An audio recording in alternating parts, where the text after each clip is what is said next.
आज का टॉपिक यहाँ तक मेरा हो गया था कल, अगर आपको याद हो, याद है ना? आजा भाई आजा। ओके, तो यहाँ तक मेरा कल हो गया था पोर्शन। एप्लीकेशन शुरू करेंगे, और एप्लीकेशन किसका शुरू करेंगे? सबसे पहले तो ये पढ़ के आए थे ना आप, delta U equal to Q plus W, और जो भी अभी पढ़े हो आप, उन सब के बारे में हम लोग थोड़ा अच्छे से पढ़ने वाले हैं। तो सबसे पहले मैं आपको ये पी ये सब चीज़ें जानते हो आप? नहीं जानते? चलो मैं आपको बता देता हूँ। सपोज यहाँ पे मैं पहले फिगर बना देता हूँ। मान लो आपके पास एक पिस्टन है ऐसा, ठीक है, ऐसा एक पिस्टन है, ओपन है, और यहाँ पे ऐसा है, ठीक है ना?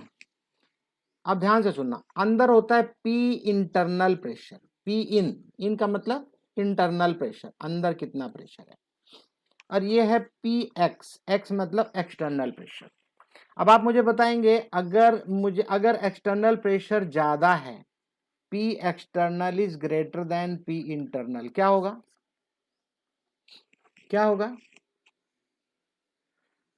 हाँ, प्रेशर ज्यादा बढ़ेगा तो ये पिस्टन अंदर की तरफ शिफ्ट करेगा, अंदर की तरफ बढ़ जाएगा, यहां तक आ जाएगा समटाइम। जो डिपेंड करता है कितना प्रेशर है, डिपेंड करेगा, इस गैस को कंप्रेस करेगा। याद रहे, ये सारे काम, इस तरह के सारे काम गैसियस स्टेट के लिए ही पॉसिबल होते हैं। रीजन बिहाइंड लिक्विड और सॉलिड में कंप्रेसिबिलिटी, लिक्विड में थोड़ी बहुत होती है, माइन्यूट होती है, नेग्लिजिबल होती है, सॉलिड में भी नेग्लिजिबल है। तो हम लोग लिक्विड और सॉलिड के बारे में बात नहीं कर रहे हैं, we are talking about gaseous states only, right? हाँ बोलो।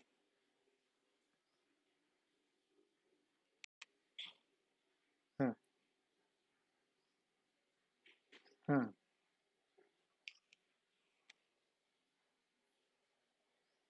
सी के अंदर, हाँ, नहीं समुद्र के नीचे क्यों पहुंचेगा? सबसे पहले तो आप ये बताओ मुझे, आप ये बताओ मुझे, समुद्र के अंदर आप उसको पहुंचाना पड़ेगा ना। अगर आप उसको समुद्र के अंदर, हाँ मैं समझ रहा हूँ, समुद्र के अंदर अगर आप लेके जाते हो, मान लो, तो आपका ये जो पिस्टन का पूरा पूरा सिस्टम है, ये भी सिस्टम है, इसी को सिस्टम बोलते हैं। अब इसके ऊपर प्रेशर जो है, एक्सटर्नल प्रेशर और बढ़ेगा, एक्सटर्नल प्रेशर और बढ़ेगा। क्यों बढ़ेगा? क्योंकि आप जब पानी के नीचे नीचे बहुत नीचे चले जाओगे, तो क्या होगा, ऊपर से आपको वाटर का, अब मान लो आप यहाँ पे हो, यहाँ पे हो आप, ये आप हो मान लो, तो पानी की जो थिकनेस है आपके हाइट तक, वो पूरी की पूरी आपके ऊपर प्रेशर डाल रही है, पूरा आपके ऊपर प्रेशर पड़ रहा है। तो यही कारण है कि बहुत ज्यादा नीचे तक जा नहीं पाता इंसान, ऊपर ऊपर उसको आना पड़ता है, क्योंकि इतना ज्यादा प्रेशर, बहुत हैवी प्रेशर होता है। आप सोच नहीं सकते हो कितना ज्यादा प्रेशर आपके ऊपर पड़ रहा है। आप इसका इस वॉल्यूम को मल्टीप्लाई करोगे तब आपको समझ में आएगा। हाँ क्या बोल रहे थे, आगे बोलो।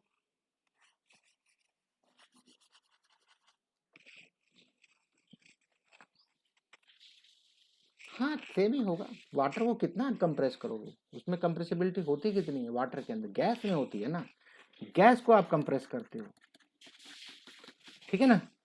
ओके, और कहां तक कंप्रेस करोगे बताओ? अगर आपने उसका टेम्परेचर, क्योंकि अगर आप सी के अंदर जाते हो, नीचे जाते हो, तो सीधी सी बात है टेम्परेचर बहुत कम होता है, टेम्परेचर बहुत कम होता है, नीचे टेम्परेचर कम हो जाएगा और साथ में प्रेशर भी बढ़ जाएगा, तो वहां पे क्या होता है, लिक्विफाई हो जाती है गैसेस। ये तो छोड़ो, समुद्र के अंदर आपको मीथेन गैस किस फॉर्म में मिलती है मालूम है? टेम्परेचर कम होता है। मैं मीथेन की बात कर रहा हूँ, सुनो पहले, अरे सुन लो, कोई बात नहीं, तुम्हें नहीं मालूम है अभी, सुन लो। सी की बात कर रहा हूँ, अर्थ के नीचे की बात नहीं कर रहा हूँ, बी केयरफुल। अर्थ के नीचे की बात नहीं कर रहा हूँ, कुएं के पानी की बात नहीं कर रहा हूँ मैं, सी की बात कर रहा हूँ, ओशिन की बात कर रहा हूँ। हाँ चलो, पहले ये बताओ मुझे, मीथेन जो है समुद्र के बिल्कुल नीचे तल में अगर पड़ा हुआ है तो किस फॉर्म में रहता है वो? सॉलिड, बिल्कुल आइस की तरह, मैंने देखा है इसलिए बोल रहा हूं। और उस आइस को कभी, अब कोई बोलता है ना, बर्निंग आइस कभी देखा है आपने? वो बर्निंग आइस क्या है? वो मीथेन गैस है। बिल्कुल आइस जैसा बन जाता है।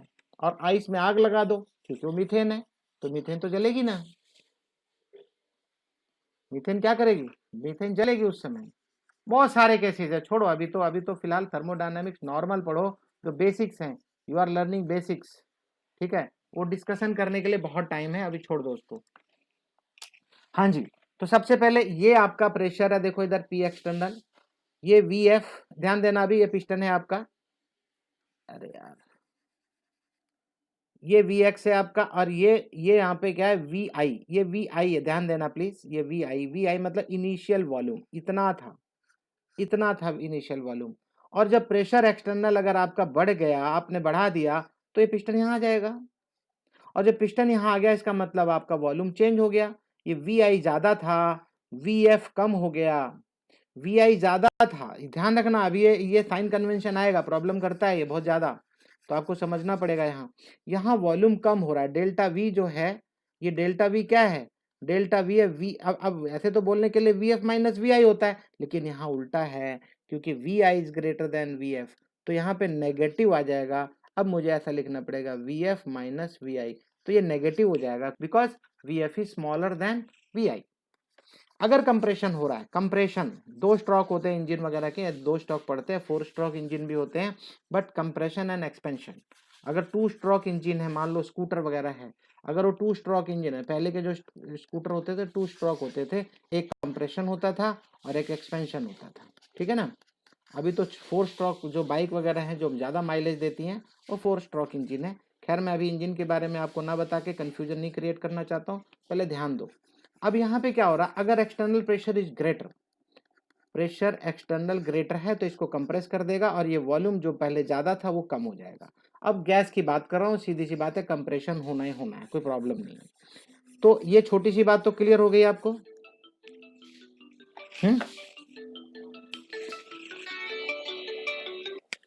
जल्दी बोलो, मैं क्लास ले रहा हूँ, क्लास ले रहा हूँ। ब्लू कट पावर नहीं है, विदाउट पावर, हाँ प्लेन, हाँ दोनों लेते आओ, हाँ प्लेन, हाँ ठीक है। मैं अभी काट रहा हूँ, ठीक है, बाद में बात करो।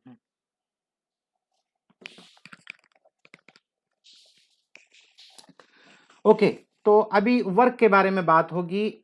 First of all let us concentrate on the number of work system can do.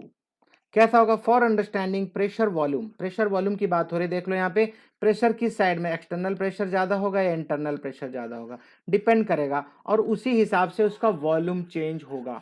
अगर मान लो इंटरनल प्रेशर ज्यादा हो गया तो पिस्टन बाहर की तरफ जाएगा, पिस्टन किधर जाएगा, बाहर की तरफ जाएगा, बाहर की तरफ जाएगा तो इसका मतलब अंदर का वॉल्यूम बढ़ेगा, अंदर का वॉल्यूम इंक्रीज होगा। तो चेंज देखो, दोनों केस में चेंज इन वॉल्यूम होगा ही होगा। वो अलग बात है कि वॉल्यूम कम होगा या ज्यादा, that depends. So let us consider a cylinder which contains 1 mole of an ideal gas. देखो यहाँ आइडियल गैस की बात करता है, और हम जानते हैं कि आइडियल गैस होती ही नहीं है, लेकिन फिर भी क्योंकि आइडियल के ऊपर ही हम काम करते हैं, क्योंकि हमारा फॉर्मूला जो है पीवी इक्वल टू एनआरटी पूरा आइडियल गैस के ऊपर ही डिपेंड करता है। तो अब यहाँ पे हम लोग क्या लेते हैं, 1 mole of an ideal gas filled with frictionless piston. अच्छा, पिस्टन के बारे में कभी आप लिखते हो, always you right frictionless piston, because friction की वजह से जो वर्क डन हो रहा है उसको हम यहाँ पे कहीं भी कंसीडर नहीं करेंगे। जब कोई प्रैक्टिकल रिसर्च वगैरह होती है तो वहां पे, क्योंकि फ्रिक्शनलेस पिस्टन होता ही नहीं, सच पूछो तो हम उसको फ्रिक्शन को मिनिमाइज कर देते हैं बस, तो वो एक्सपेरिमेंटल कंडीशन में कंसीडर करेंगे, लेकिन यहाँ पे हमारा जो बेसिक आइडिया है वहां पे हम मान के चलते हैं कि वो फ्रिक्शनलेस है, छोड़ दो उसमें। Now total volume of the gas is V I, initially उसका वॉल्यूम वी आई था, and pressure of the gas inside is P, P I है, पी है यार, ये पी आई होगा शायद। If external pressure is P X which is greater than P I, तो ये पी आई है भाई, piston is moved inward till the pressure inside become equal to P X. मतलब बोल रहा है कि पी आई और पी एक्स जब दोनों इक्वल हो जाएंगे तब वो पिस्टन रुक जाएगा। बात समझ गए कि नहीं? अभी अभी तो पी एक्स ज्यादा है, तो पी आई को क्या करेगा, प्रेशर ज्यादा है तो अंदर की तरफ पुश करेगा। एक समय आएगा जब दोनों इक्वल हो जाएंगे तो वहां पे वो रुक जाएगा, और जितना भी उसको कंप्रेस करना था गैस को कर लिया। ये बात क्लियर? खूब बढ़िया समझो, कोई प्रॉब्लम नहीं है। और आप पूछ सकते हो कोई भी, ये देखो आपका पिस्टन है, ये देखो पिस्टन ने बना भी रखा है, पी एक्स ज्यादा बता रहा है तो एरो अंदर की तरफ है, वी आई है, ये देखो ये वी आई है और ये वी एफ है। अब ये देखो प्रेशर अंदर की तरफ चला गया तो पी, अब पी एक्सटर्नल ज्यादा था तो इसने क्या किया, अंदर की तरफ पुश करके पिस्टन यहां तक आ गया। और ये लेंथ है इतनी, ध्यान से सुनना, लेंथ और पिस्टन का एरिया, ध्यान से सुनना भाई सभी लोग, ये पिस्टन का जो ये पार्ट है ये एरिया है इतना, मान लो कुछ होगा पाई आर स्क्वायर, सर्कुलर है ना, तो क्या होगा पाई आर स्क्वायर होगा। अब उसको डिपेंड करता है उसका रेडियस कितना है, तो पाई आर स्क्वायर उसका अगर एरिया है और कितने एरिया कितने लेंथ तक वो मूव करता है तो डिपेंड करेगा। अगर एल से मल्टीप्लाई कर देते हो तो आपको वॉल्यूम मिल जाएगा। वॉल्यूम क्या होता है? वॉल्यूम क्या होता है? Area into length. बोलो भाई, वैसे भी सिलेंडर का एरिया, सिलेंडर का वॉल्यूम क्या होता है? पाई आर स्क्वायर है, एच एच या एल जो भी आप बोलो, यही होता है ना भाई। वो सब चीजें क्यों पढ़ते हो? आज की डेट में ये सब चीजें आपको पढ़ाना है हायर क्लासेज में, इसीलिए आपको छोटे क्लासेज में वो सब सिखा दिया जाता है जिससे कि आपको बाद में दिक्कत ना आए। तो ये बात क्लियर हो गई होगी अब आप। चलो, मैं बहुत टाइम ले रहा हूँ आपको पढ़ाने के लिए, सो दैट आपको दोबारा यहाँ पे आओ तो आपको समझ में आए, हाँ भाई क्या पढ़ाया गया था हमको। तो अब एक चीज बताओ, मान लो ये बता रहा है सिंगल स्टेप में, एक ही स्टेप में, सिंगल स्टेप में पिस्टन अंदर चला गया, वॉल्यूम हो गया वीएफ ड्यूरिंग दिस कम। अब ये ध्यान से सुनना, सिंगल स्टेप बोल रहा है ना, जैसे ये अभी थोड़ी देर में मैं रिवर्सिबल और इरिवर्सिबल की बात करूंगा, ठीक है? रिवर्सिबल और इरिवर्सिबल की बात करूंगा मैं, तो ध्यान रखना अभी कैसे होगा मैं बताऊंगा। तो आगे क्या बोलता है, एक स्टेप में वीएफ तक चला गया उसका वॉल्यूम, तो ड्यूरिंग दिस कंप्रेशन, अब ये क्यों क्यों क्यों कंप्रेशन हो रहा है? Because P external is greater than P I, P in, ठीक है ना। तो अब ऐसे में compress, suppose piston move distance L and is cross section, देखो ये सारी बातें बता चुका हूं मैं, बताने के बाद मैं ये बुक को पढ़ा रहा हूं सो दैट आपको जल्दी समझ में आ जाए। एल डिस्टेंस तक चला और पिस्टन का जो क्रॉस सेक्शनल एरिया है ए, यहाँ पे आई पाई आर स्क्वायर लिख नहीं रहा, ए है बस, दैट्स ऑल। तो इसका वॉल्यूम क्या होगा? वॉल्यूम चेंज कितना होगा? L into A, that delta V is V F minus V I, V F minus V I. अब आप सोच रहे हो अरे V F minus V I, V F तो छोटा है, वी आई बड़ा है ना? अरे बोलो भाई। तो अब ऐसे में क्या होगा, नेगेटिव नेगेशन आएगा, यहाँ पे नेगेटिव साइन आएगा। So also we know P is equal to force into area, मालूम है ना, फोर्स इज इक्वल टू पा मतलब प्रेशर इंटू एरिया, ये एरिया इसके साथ में लेके जाओ तो प्रेशर इंटू एरिया हो जाएगा। तो force is equal to pressure into area, ये याद रखना, मेरे ख्याल से याद होगा आपको, ये तो बहुत बेसिक सी यूनिट है, बेसिक सा फॉर्मूला है। तो अगर मैं फोर्स इज इक्वल टू बोलूं तो ये हो जाएगा प्रेशर इंटू एरिया। तो ये देखो प्रेशर कितना था, एक्सटर्नल प्रेशर कितना था, पी ए, तो इसीलिए बोल रहा है फोर्स कितना लग रहा है पिस्टन के ऊपर, फोर्स ऑन द पिस्टन कितना है। तो आपको पता चल गया फोर्स कितना होता है, फोर्स इज इक्वल टू ये एरिया को इधर लेके चले जाओ तो प्रेशर इंटू एरिया, प्रेशर कितना था external, P A, P ex into A. यहां तक कोई प्रॉब्लम? ओके। अब ये बोलता है, अब वर्क डन की बात होगी, ये तो प्रेशर था, फोर्स था, अब वर्क डन की बात होगी। If W is work done, और देखो हमें तो वर्क डन पे ही देखना है, हमें फोर्स से क्या लेना देना, कितना काम हुआ, कोई पिस्टन कितना काम कर रहा है हमारा। तो वर्क डन होता है फोर्स इंटू डिस्प्लेसमेंट, अगर आपको याद हो। यहाँ पे डिस्प्लेसमेंट की बात नहीं होगी, फिजिक्स नहीं पढ़ रहे हो, डिस्टेंस है बस, डिस्टेंस कितना ट्रेवल करता है वो, तो फोर्स इंटू डिस्टेंस। तो फोर्स का फॉर्मूला क्या था, प्रेशर इंटू एरिया। अब उसके अंदर एल से मल्टीप्लाई और करना पड़ेगा क्योंकि वर्क डन हम पता कर रहे हैं। तो वर्क डन में ए आपको इधर से मिल गया फोर्स वाले से, और एल डिस्टेंस, ए इंटू एल क्या होगा, चेंज इन वॉल्यूम। बात समझ में आ गई? तो ये वॉल्यूम कितना चेंज होता है, और ये वॉल्यूम अभी अभी मैंने यहाँ पे बताया था V F minus V I, क्योंकि एक्सटर्नल प्रेशर की बात हो रही है, तो that P ex is equal to P ex is greater than P I. तो ऐसे में क्या आएगा, change in volume will be negative. तो P external into negative of delta V, यहां तक कोई दिक्कत नहीं होनी चाहिए, और इसको नेगेटिव यहां लिख लिया। अब ऐसे में आप यहाँ पे क्या लिख सकते हो आप, अब देखो नेगेटिव लिखने के बाद चेंज इन वॉल्यूम क्या है ये, P external V F minus V I negative. अब यहाँ पे एक चीज कुछ बातें भी करेगा ये कि बोल रहा है the negative sign of this expression is required to obtain conventional sign और फॉर डब्ल्यू। ये कन्वेंशनल साइन आपको डब्ल्यू के ऊपर चाहिए, पता है क्या पता करने के लिए, whether work is done by the system or on the system. ध्यान से सुनना, इट इंडिकेट्स, अब ये हम कर क्यों रहे, जो साइन कन्वेंशन कल भी मैंने बताया था, अगर आपको साइन कन्वेंशन में दिक्कत है तो प्रॉब्लम आएगी, तो साइन कन्वेंशन में परेशान मत होना, मैं अभी सब चीजें बता दूंगा खुलासे में, बिल्कुल बहुत अच्छे समझ में आ जाएगी। It indicate that in case of compression, अब जो कंप्रेशन हो रहा था, कंप्रेशन कब हो रहा था, जब एक्सटर्नल प्रेशर ज्यादा था इंटरनल प्रेशर से, तो कंप्रेशन होगा, आपका पिस्टन कंप्रेस होगा अंदर की तरफ, तो कंप्रेशन में work is done on the system बोलते हैं हम इसको क्या बोलते हैं, ऑन द सिस्टम, सिस्टम के ऊपर वर्क डन हो रहा है, कब हो रहा है, जब external pressure is greater than internal pressure. बात समझ में आ गई। अब बोलता है here V F minus V I will be negative, क्योंकि फाइनल वॉल्यूम, भाई वॉल्यूम कम हो रहा है ना, तो नेगेटिव होगा यहाँ पे, तो ये बता रहा है V F minus V I negative and negative multiplied by negative will be positive, तो hence the sign obtain for work will be positive, तो साइन इसके लिए जो मिलेगा वो कैसा होगा, पॉजिटिव होगा। Work is done on the system, by the system नहीं है। तो यहां पे क्या आपको इस पूरे पैराग्राफ में क्या समझ में आया कि work is done on the system, work is done on the system, कैसा लोगे आप, पॉजिटिव। ये बात बस, इसका कंक्लूजन यही है, बस इससे ज्यादा जानने की जरूरत नहीं है, न्यूमेरिकल क्वेश्चन में इतना ज्यादा परेशानी नहीं है।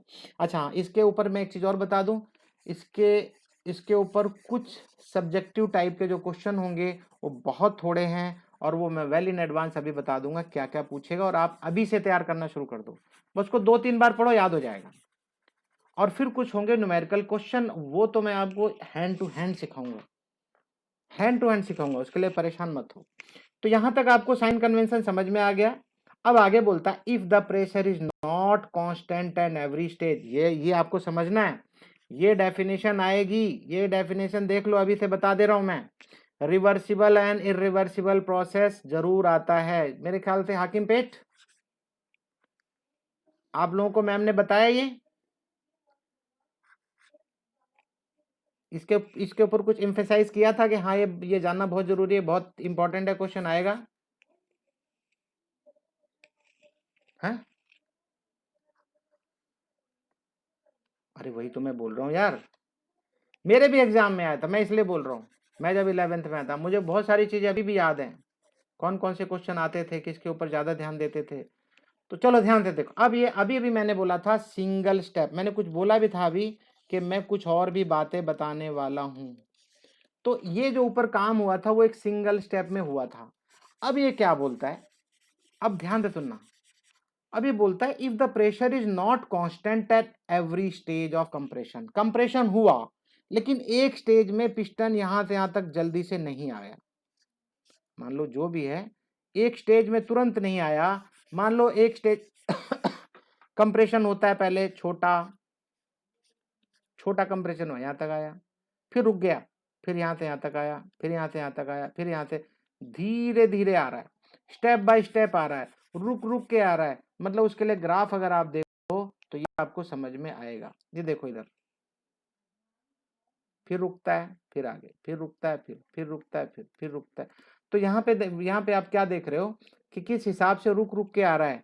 तो यहाँ पे बोल रहा है PV plot when pressure is not constant, जब प्रेशर कांस्टेंट नहीं है उस समय की बात कर रहा है, तो उस समय and changes in finite steps, मतलब बहुत सारे स्टेप्स की वजह से, अब यहाँ पे जितने स्टेप बना सकता तो बना दिया उसने 3-4, लेकिन जरूरी नहीं कि इतने ही हो, ज्यादा भी हो सकते हैं। During compression from initial volume V to final volume V, बात समझ रहे हो।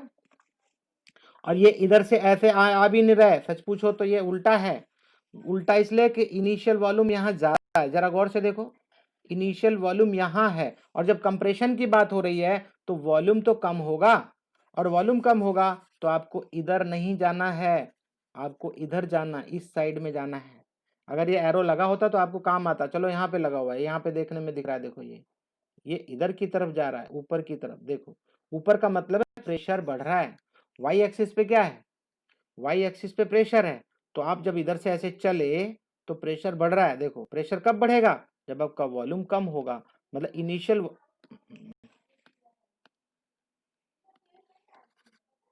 चलो, तो आप क्या देख रहे हो, वी आई ज्यादा है और वी एफ कम है। तो जब आप प्रेशर अप्लाई करते जा रहे हो, अप्लाई करते जा रहे हो, तो वी एफ फाइनली कम हो गया। तो वॉल्यूम कम होने का मतलब है प्रेशर बढ़ गया। देखो प्रेशर यहां तक आ गया, पहले प्रेशर यहां तक था। आई होप ये ग्राफ क्लियर हो गया होगा बहुत अच्छे से। बोलो भाई, समझ में आ रहा है ना। और आपको जैसे जो चीजें क्लियर नहीं थी उस समय जब मैम ने पढ़ाया था, आप प्लीज पूछ सकते हो, कोई प्रॉब्लम नहीं है, आप बार बार पूछो मुझसे। मैं आपको जब तक बढ़िया थे, क्योंकि ये चैप्टर आज की बात है, बोरिंग अगर लगेगा तो, अदरवाइज के बाद तो मजा आ जाएगा इस चैप्टर में, इसके बाद बहुत मजा आएगा। If the pressure is not constant but changes during the process, अभी मैंने क्या बताया आपको, हर स्टेप में स्टेप ऐसे ऐसे बढ़ाता जा रहा है, मतलब प्रेशर इधर बढ़ा रहा है तो वॉल्यूम कम होता चला जाएगा, और प्रेशर बढ़ता चला जाएगा एक्स वाई एक्सिस पे, और वॉल्यूम कम होता जाएगा। इस केस में क्या बोलता है, such that it is always infinitesimally greater that. Infinitesimally का मतलब क्या होता है,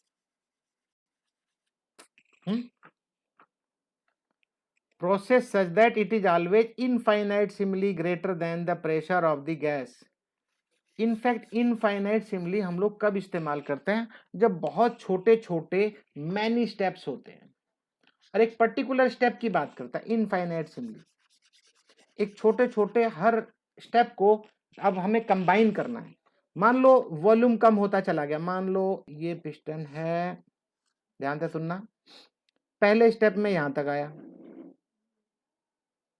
V1, V1, फिर यहाँ तक आया V2, फिर यहाँ तक आया V3, फिर यहाँ तक आया V4, फिर यहाँ तक आया V5। तो ये बहुत सारे वॉल्यूम हैं, डिफरेंट डिफरेंट स्टेज में वॉल्यूम कम होता जा रहा है।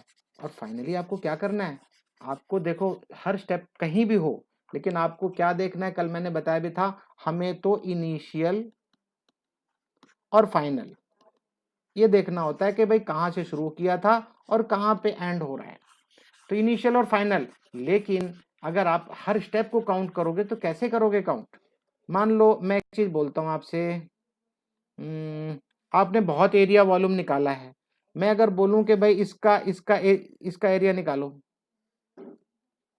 इसका एरिया निकालो, एक कर्व है ये, एक कर्व ऐसे जा रहा है, अब इसका एरिया बताओ मुझे, बता सकते हो।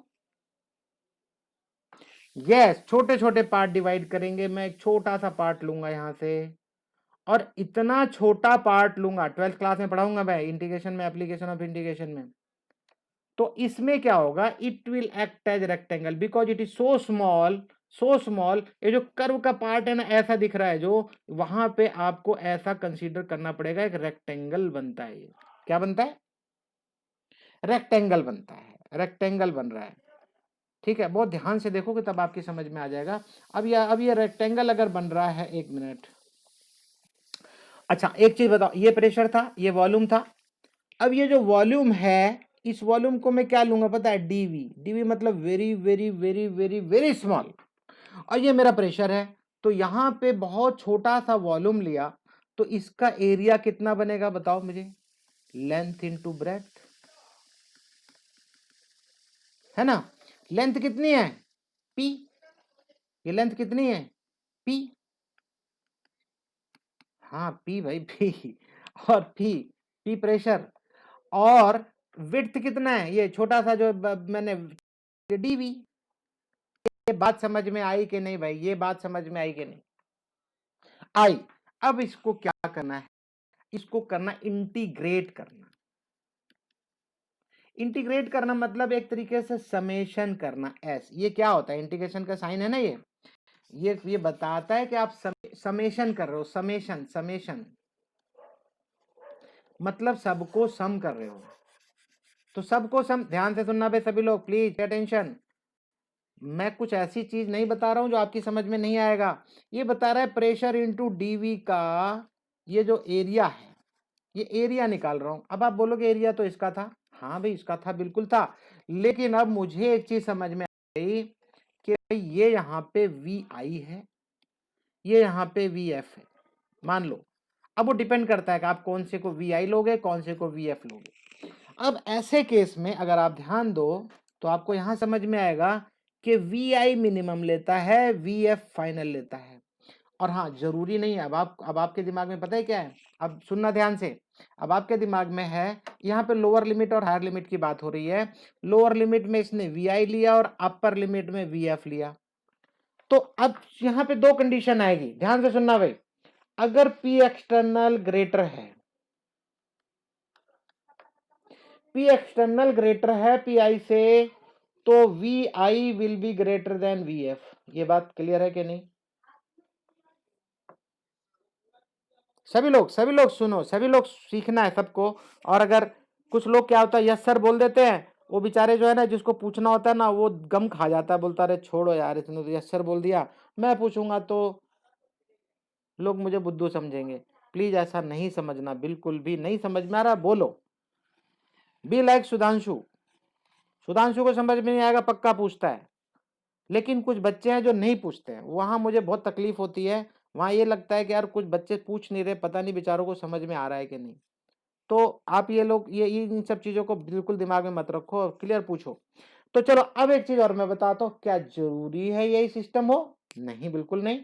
हो सकता है पी इंटरनल ग्रेटर हो पी एक्सटर्नल से, हो सकता है पी इंटरनल हो। तब ऐसे केस में क्या होगा, V F will be greater than V I. भाई पिस्टन बाहर जाएगा, पिस्टन बाहर की तरफ मूव करेगा। यहां पे है पिस्टन, अगर उसके अंदर प्रेशर ज्यादा है तो पिस्टन मूव होके यहां आ जाएगा। मेरी बात क्लियर हुई कि नहीं?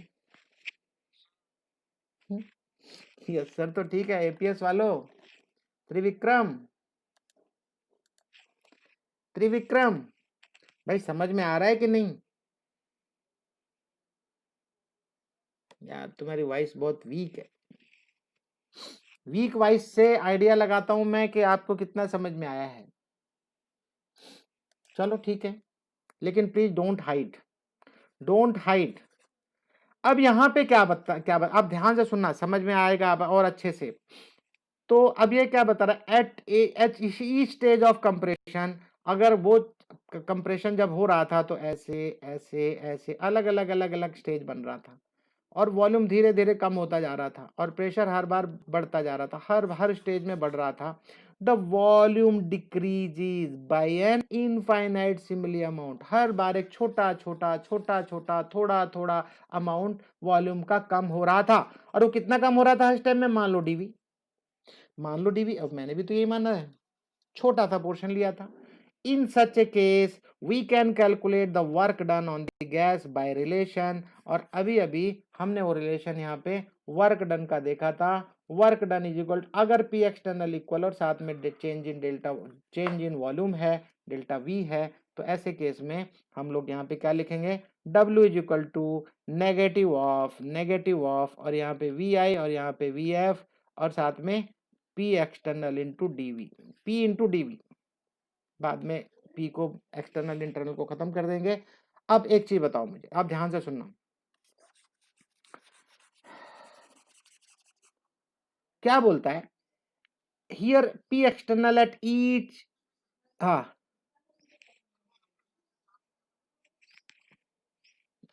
थैंक यू यार, बता देते हो। मेरा दिमाग पता नहीं क्यों नहीं जाता यार, मेरे साथ बहुत बड़ी प्रॉब्लम है।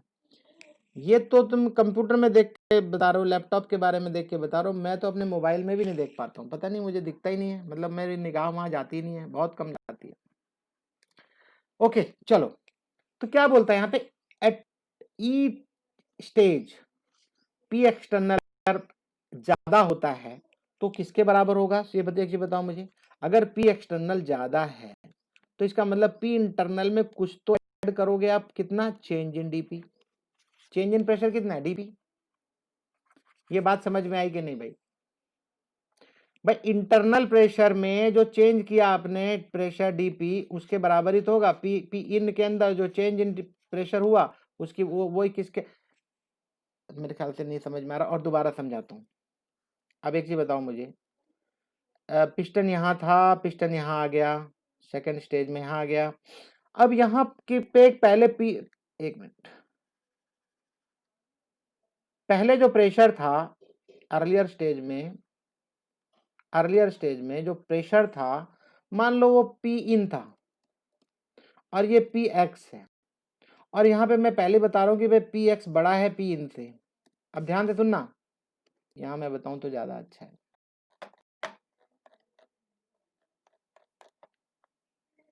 अब ध्यान दो मैं क्या बोल रहा हूँ, P external is greater than P in, और पिस्टन के अंदर आपका पिस्टन यहाँ पे था और ये इंटरनल प्रेशर, ये एक्सटर्नल प्रेशर। अब सेकंड स्टेज में क्या होगा, ये यहां आ गया मान लो। अब बाहर का प्रेशर तो जो भी एक्सटर्नल प्रेशर था ही था, अब अंदर का प्रेशर कितना होगा। और हाँ, ये मैं तब बात कर रहा हूं जब पिस्टन रुक चुका है, मतलब पी एक्सटर्नल और पी इंटरनल इक्वल हो गया है। तो पी इंटरनल कुछ बदला है या उतना ही था? बदला है भाई, इसके अंदर कुछ डीपी आया है, तभी तो इसके बराबर होगा। पी एक्सटर्नल के इक्वल होने के लिए इंटरनल प्रेशर में कुछ एडिशन हुआ कि नहीं, तभी तो पिस्टन रुका।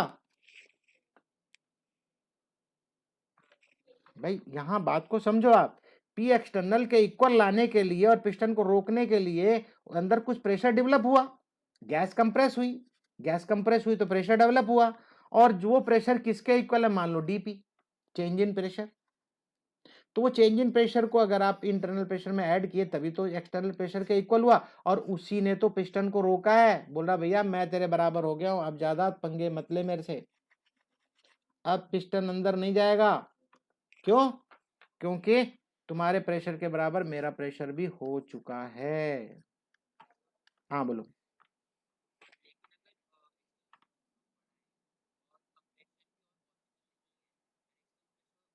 एक मिनट, अगर आप प्रेशर बढ़ाते हो, ठीक है, ओके, बढ़ा रहे हो, देखो अभी अभी जो एक्सपेरिमेंट हम कर रहे हैं, ध्यान से सुन लो, अभी हम कुछ घटा बढ़ा नहीं रहे हैं। हमारा जो काम चल रहा है वो है कि प्रेशर, कुछ एक्सटर्नल प्रेशर है ज्यादा है और इंटरनल प्रेशर कम था, और जैसे से हम अंदर उसको बढ़ता चला गया स्टेप बाय स्टेप, और उसके अंदर जब क्या हो रहा है, डीपी प्रेशर बढ़ गया, उसको हमने ऐड कर दिया इनमें, तो ये दोनों हो गए बराबर। अभी प्रेशर बढ़ा नहीं रहे हम लोग, ठीक है ना। लेकिन तुम्हारा क्या डाउट है, कुछ अगर पूछ रहे हो तो पूछ लो, लेकिन इस कंडीशन में ऐसा कुछ नहीं हो रहा है। हाँ बोलो। हाँ हाँ, अगर पॉसिबल नहीं है तो कुछ नहीं होगा, सिस्टम अंदर जा ही नहीं रहा है वो। एक टाइम आएगा जो मैक्सिमम क्रिटिकल वाली बात आ जाएगी। हाँ, अगर आपने टेम्परेचर भी कम कर दिया है, ध्यान से सुनना, ये डिपेंड्स अपॉन गैस, कौन सी गैस है, हर गैस का अपना कैरेक्टरिस्टिक्स है, मैंने आपको ऑलरेडी बता दिया है उस चैप्टर के अंदर। तो कौन सा, स्टेट्स ऑफ मैटर में, तो हर गैस का अपना क्रिटिकल टेम्परेचर है और क्रिटिकल प्रेशर है, हर चीज का अलग अलग है। अब ऐसे में अगर आपने जिस गैस को, आपके पिस्टन के अंदर जिस गैस को डाल रखा है, अगर आपने उसको टेम्परेचर को कम करके रखा हुआ है, अपने क्रिटिकल टेम्परेचर से कम है, तो याद रखना वो गैस अंदर क्या होने वाली है, लिक्विफाई, क्योंकि प्रेशर आप बढ़ाते जा रहे हो। प्रेशर आपने कहा कि बढ़ाते जा रहे तो क्या होगा, अरे भाई लिक्विफाई हो जाएगा, और क्या होगा, प्रोवाइडेड क्रिटिकल टेम्परेचर मेंटेन करो। क्रिटिकल टेम्परेचर से कम टेम्परेचर रखना जरूरी है, नहीं तो फिर कंप्रेस नहीं होगा। आप कितना भी, मैंने ऑलरेडी बता रखा है, कितना भी प्रेशर आप लगा लो, गैस लिक्विफाई नहीं होगी। ओके, मैं आगे बढ़ूं भाई, निराश, वो तो अलग बात है, आपने सिस्टम ही कमजोर रखा है तो कोई क्या कर लेगा, तो टूट जाएगा। ब्लास्ट क्यों होते हैं, आपने सुने नहीं है, वहां का टैंक ब्लास्ट हो गया, ये हो गया, वो हो गया, टंकी फूट गई, लोग मर गए, वो सब क्या है, पुराना हो जाता है, लोग देखते नहीं है उसको, और मैन्युफैक्चरर ने कमजोर बनाया ज्यादा पैसा कमाने के चक्कर में, तो ज्यादा पैसा कमाने के चक्कर में कमजोर आइटम बना देगा, फट जाएगा। जाने क्या क्या होता है इंडस्ट्री वगैरह में, मुझे पता है ना, अलग अलग बॉयलर्स फट जाते हैं। एनीवे वो बहुत सारी चीजें हैं, प्रैक्टिकल चीजें आपको समझ में बाद में आएगी। ये चीज क्लियर हो गई। और यहाँ पे मैं बता रहा था P external at e stage equal to P internal pressure and dP in case of compression. तो ये होता रहेगा और वो उसके अपने आप को इक्वल करेगा।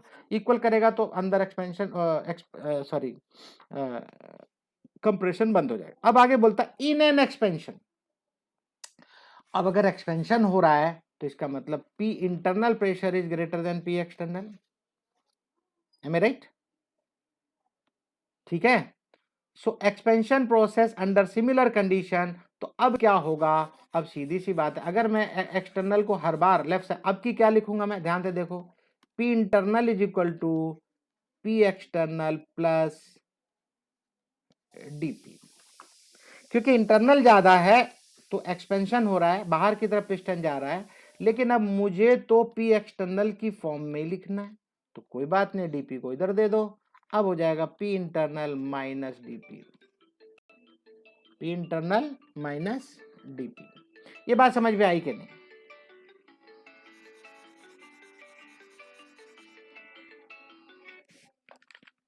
परिहार सर,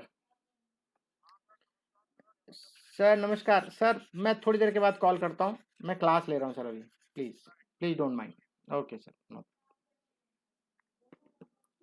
हाँ जी, तो अभी क्या बोल रहा है ये, अब दोनों कंडीशन इसने दे दिया कि एक्सटर्नल बड़ा होगा तो क्या होगा, तो आपका इंटरनल के साथ डीपी प्लस होगा, और अगर एक्सपेंशन होगा तो तो क्या होगा, इंटरनल के मामले में माइनस डीपी होगा। अब ऐसे केस में कंबाइन केस लिखेंगे, क्योंकि हम इस क्वेश्चन को सर इस फॉर्मूले को हर जगह लगाएंगे तो वो हो सकता है एक्सपेंशन हो और क्या होगा, ये कंप्रेशन हो, वो दिया रहेगा।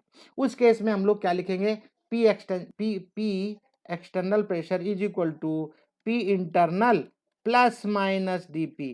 प्लस माइनस यहाँ पे अब आपको ये देखना है कि अंदर का प्रेशर ज्यादा है या बाहर का प्रेशर ज्यादा है। उस केस में आप अकॉर्डिंगली प्लस या माइनस आपको लगा लेना है। बात समझ में आ गई? क्लियर?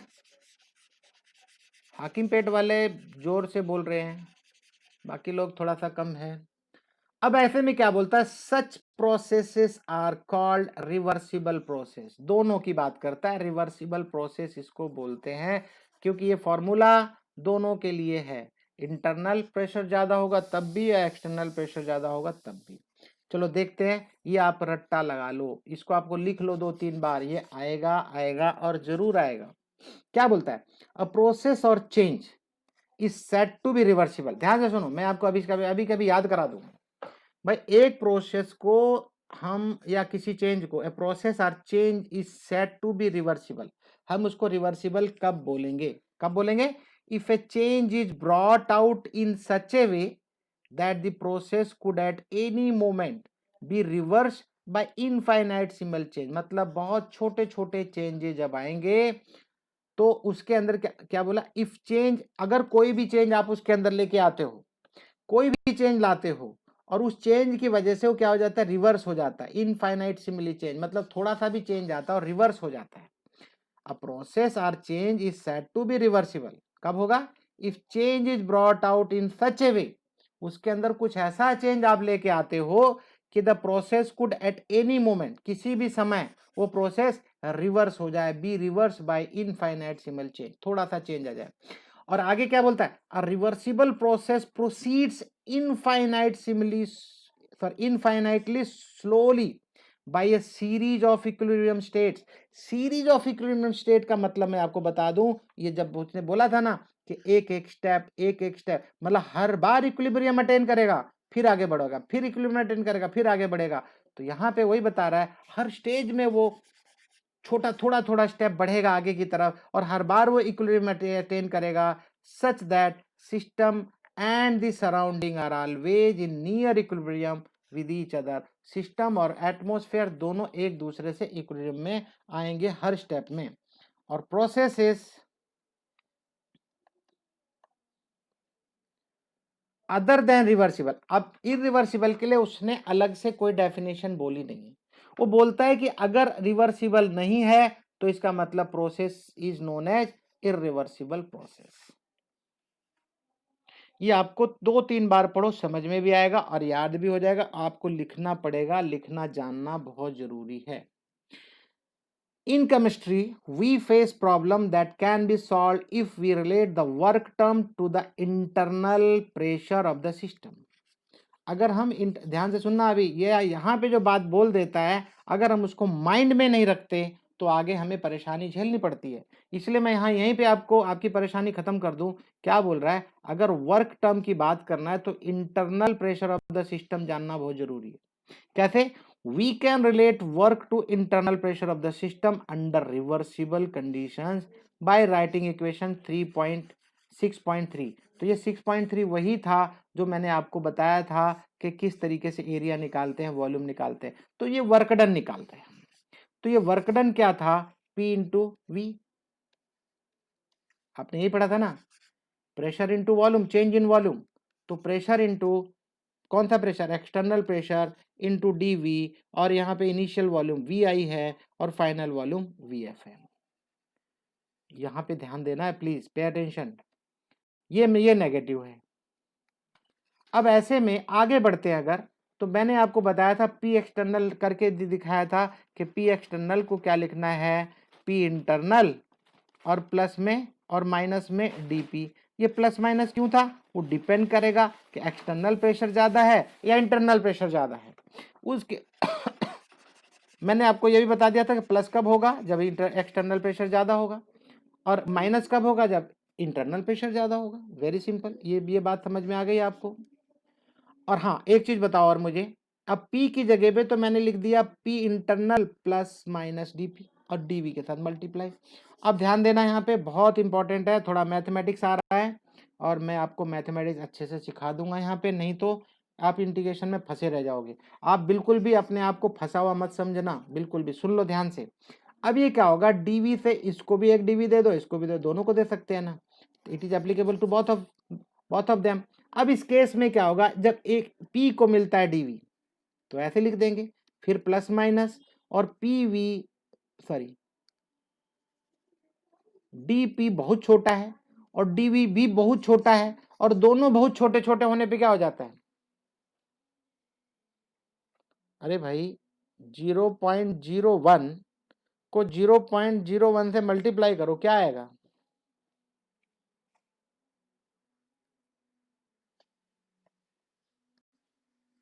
समझ में आया कि नहीं मैं क्या बोलना चाह रहा हूं? मैं क्या बोलना चाह रहा हूं कि डीवी और डीपी दोनों ही बहुत छोटे हैं, और जब दोनों बहुत छोटे हैं तो इसने क्या किया, उसको कर दिया neglect. Since dP into dV is very small, ठीक है ना, तो इसने उसको काट दिया, निकाल दिया, और इसको सिर्फ पी इंटू डीवी ले लिया। यहां तक कोई तकलीफ? ओके बस अब खत्म होने वाला है, चिंता ना करो। अब ये बोलता है, अब ध्यान से सुनना, अब ये बोलता है कि पीवी इक्वल टू एनआरटी होता है ना, पीवी इक्वल टू एनआरटी होता है। और यहां पे हमारे पास पी है, तो पी है, तो पी इक्वल टू एनआरटी है, तो इन प्लेस ऑफ पी अब मैं क्या लिख सकता हूं, इसको वी इसको नीचे दे दो, तो एनआरटी बाई वी हो जाएगा, है ना। तो यहाँ पे P equal to NRT by V ले लेंगे हम, ठीक है। और ये मतलब एन मोल्स है तो एन भी आएगा, ठीक है ना। अब therefore at constant temperature, temperature को अगर कांस्टेंट रखेंगे, याद रखना आइसोथर्मल प्रोसेस है। आइसोथर्मल मतलब मैं आपको समझा चुका हूँ, आइसोथर्म हमने ग्राफ भी ड्रॉ किया था, कब? जब टेम्परेचर कांस्टेंट होगा, बॉयल्स लॉ में, याद है? जब मैंने आपको बॉयल्स लॉ पढ़ाया था तो उसमें आइसोथर्मल बताया था मैंने। तो आइसोथर्मल प्रोसेस के अंदर टेम्परेचर क्या होगा, कांस्टेंट रखेंगे। अब उस केस में अब ध्यान देना, यहाँ पे P की जगह पे एनआरटी रख दिया गया। एनआरटी थोड़ा सा सेपरेट लिखा गया और V के नीचे delta V, dV by V. अब पहले तो एक चीज बताओ मुझे, अगर आप याद हो, क्योंकि आपको याद नहीं है, दैट आई नो, मुझे मालूम है कि आपको नहीं याद है। मैं अभी एक्चुअली क्या, नेचुरल लॉग ऐसे लिखते हैं, नेचुरल लॉग ऐसे लिखा जाता है, अगर आपको याद हो तो लॉग एक्स था, इसका डी बाई डी एक्स मैंने लिखवाया था कि भैया 1/x लिख लो। याद है?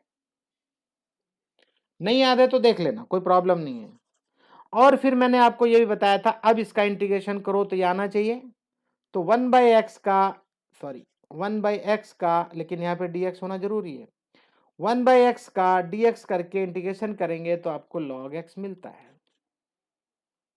तो याद रहे dx होना यहाँ जरूरी है, उसके बाद जिसका भी आप निकालते हो उसका इंटीग्रेशन, ठीक है ना। तो कुछ ऐसी ही बात यहाँ पे भी बनने वाली, बहुत ध्यान से देखना तब समझ में आ जाएगा।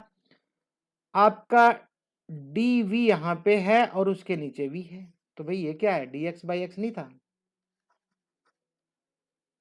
बोलो, ये dx/x था कि नहीं। तो उसका इंटीग्रेशन क्या होता है, इंटीग्रेशन क्या होता है, log x होता है, log x होता है। सच पूछो तो नेचुरल log x होता है, लेकिन मैथमेटिक्स में आपको सिखाने के लिए वो log ही लिख देता है, बोलता है यार इनको पंगा बहुत दिक्कत होगी, तो इसको ऐसे होता है नेचुरल log x। तो इसका इंटीग्रेशन अगर होगा तो क्या लिखेंगे हम, क्या लिखेंगे, नेचुरल log v। बात समझ में आई कि नहीं, नेचुरल लॉग वी, ध्यान से सुन लो मैं पूरी बात बताने चल रहा हूं। अब जब नेचुरल लॉग वी आ गया, लेकिन अगर यहाँ पे डेफिनेट इंटेग्रल होता है तो V I lower limit, V F final limit, ऐसा भी है, ऐसा भी है। तब आपको यहां लिखना पड़ेगा वी आई, यहां लिखना पड़ेगा वी एफ। और ये आपको मैं सिखा चुका हूं ये भी कि पहले आपको लिखना है नेचुरल लॉग वी की जगह पे V F upper limit minus natural log V I. और मैंने आपको लॉगरिथम का फॉर्मूला बता रखा है, अगर माइनस होता है तो डिवाइड कर दो natural log V F by V I. ये बात समझ में आई कि नहीं।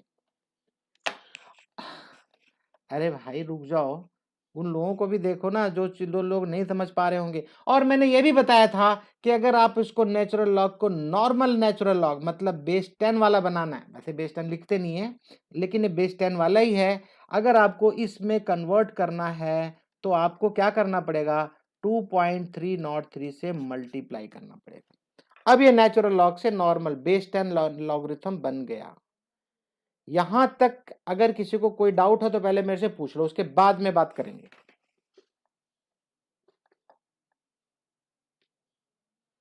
प्लीज पूछो।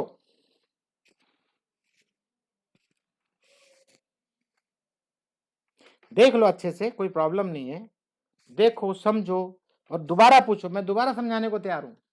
आप मुझसे दोबारा बोलोगे मैं दोबारा समझा दूंगा। आप लोग फिजिक्स में बोलते हो, फिजिक्स में पढ़ाई होती है तो इंटीग्रेशन सर नहीं आता नहीं आता, ये कब तक बोलते रहोगे। मैं तो आपको बार बार सिखा रहा हूं और जब भी जरूरत पड़ेगी सिखाऊंगा, कोई प्रॉब्लम नहीं है। नूपुर भाई ये समझ में आ रहा है कि नहीं। हम्म, आवाज में दम नहीं है। अली, अली क्या हुआ भाई अली।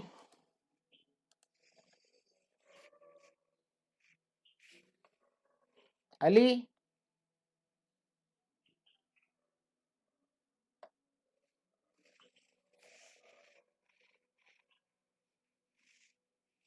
अली का कोई जवाब नहीं आ रहा।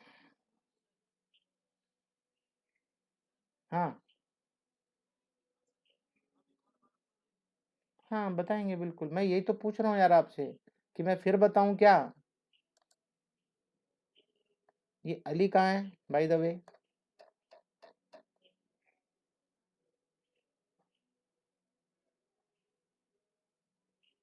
हम्म, कोई चैट वगैरह तो नहीं आ रहा अली का।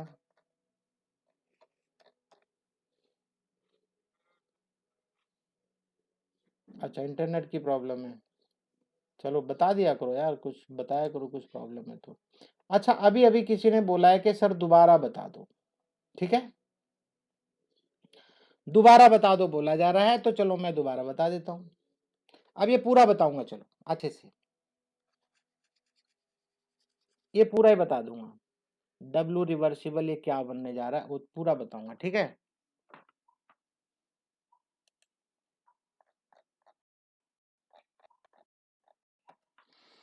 ध्यान से देखो, डब्लू रिवर्सिबल की बात कर रहा है, रिवर्सिबल छोटा सा is equal to negative V I ध्यान से देखो, अब भी ध्यान से देखना आपको।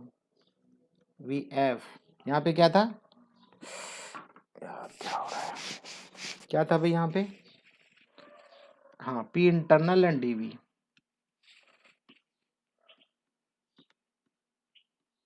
ठीक है। और P इज इक्वल टू क्या लिखा था हमने, वी एफ वी आई, और P इज इक्वल टू क्या लिखा था, P V is equal to N R T, और तो P इज इक्वल टू क्या हो जाएगा, N R T by V, ऐसा। और पहले उसने बोल दिया एट कांस्टेंट टेम्परेचर, आर तो पहले से ही कांस्टेंट है, एन पहले ही कांस्टेंट है, टी अब टेम्परेचर भी कांस्टेंट आपने कर दिया। तो अब ये चीज बताओ मुझे, यहाँ पे क्या लिखूंगा मैं, N R T by V और डी वी, ऐसा, ठीक है। सुनते रहो अब अच्छे से। अब इतना लिखने के बाद अब मुझे तब ये पूरा का पूरा कांस्टेंट दिखाई दे रहा है, मैं इसको, ये नॉन इंटेग्रल पार्ट है, इसको मैं बाहर लिख सकता हूँ, कोई प्रॉब्लम नहीं। इंटीग्रेशन करने वाले पार्ट को मैं इंटीग्रेशन करूंगा। अब मुझे यहाँ पे दिखाई दे रहा ऊपर डीवी और नीचे वी, तो अब मैं इसको ऐसे लिख लूंगा। वेरिएबल वॉल्यूम है, वेरिएबल क्या है, वॉल्यूम। अब मैं यहाँ पे आपको ये बताने वाला हूँ कि यहाँ पे अब क्या होगा, माइनस एन आर टी, और साथ में इसका इंटीग्रेशन होगा नेचुरल लॉग वी, और फिर इसको ऐसे लिखा जाता है कि भाई अपर लिमिट यहाँ और लोअर लिमिट यहाँ। अब ब्रैकेट लग गया, इंटीग्रेशन खत्म हो गया। अब आपको इंटीग्रेशन में कहाँ दिक्कत है, जिसने भी दोबारा पूछा है वो मुझसे दोबारा पूछो, या बताऊं कैसे बताऊं, कि मैं ये बताना चाह रहा हूं कि इसका इंटीग्रेशन नेचुरल लॉग वी होगा, डीवी बाई डीवी का। अगर यहाँ पे dx बाई एक्स होता तो क्या लिखते हैं हम, नेचुरल लॉग एक्स। बोलो भाई समझ में आया कि नहीं, किसने पूछा था। चलो अब आगे देखो, ये माइनस एन आर टी तो है ही हमारे पास। अब इसके बाद लोअर, यहाँ पे क्या लिखते हैं हम लोग, फाइनल लिमिट पहले लिखेंगे और फिर माइनस करके लोअर लिमिट। तो अब मैं यहाँ पे लिखने वाला हूँ फाइनल लिमिट क्या है, V F, natural log V F, natural log V F minus natural log V I. और मैंने आपको ये सिखाया है कि अगर ऐसे लॉगरिथम हो, दोनों माइनस हो, तो क्या कर दो, कंबाइन कर दो natural log V F by V I. ये बात क्लियर है भाई, दम नहीं है तुम्हारी बातों में यार, ऐसा लग रहा है जैसे कि आपको ये आपको लिखना है, अभी नहीं लिख रहे हो तो बाद में लिख लेना। मैं समझा रहा हूँ आपको मैथमेटिकली, समझ में नहीं आ रहा, दम बिल्कुल आवाज में नहीं है, तो इसका मतलब मुझे ऐसा डर पैदा हो रहा है कि यार आप लोगों को समझ में ही नहीं आ रहा, मैं कैसे समझाऊं अब। इसका मतलब ये कि मैं पढ़ाता हूँ, जो इंटीग्रेशन वगैरह पढ़ा है कुछ याद नहीं है आपको। अब मैंने क्या बताया आपको, उसको नेचुरल लॉग को, इस वाले ये लॉग को मैं एलओजी वाला लॉग में बदलूंगा अगर, तो मुझे इसमें कितने से मल्टीप्लाई करना पड़ेगा, 2.303 से, सॉरी, मल्टीप्लाई करना पड़ेगा, ये माइनस में यहाँ रख देना, 2.303 से मल्टीप्लाई करना पड़ेगा, बाकी एज इट इज ये F V F by V I. ये बात अगर समझ में आ गई है तो मैं आपको यहां लेके आऊंगा दोबारा से, ये बात समझ में आई कि नहीं। -2.303 N R T log V F by V I, मैंने आपको यही सिखाया। हाकिम पेट, आप लोगों को ये इंटीग्रेशन मैम ने कराया था कि नहीं, कराया था। अरे फिर कैसे किया, फिर इसको समझाया कैसे फिर उन्होंने, नहीं बोलने से नहीं होगा, इंटीग्रेशन आप लोग कर लो, अभी थोड़ा बहुत तो जानना चाहिए आपको, नहीं जानोगे तो परेशान हो जाओगे, ठीक है।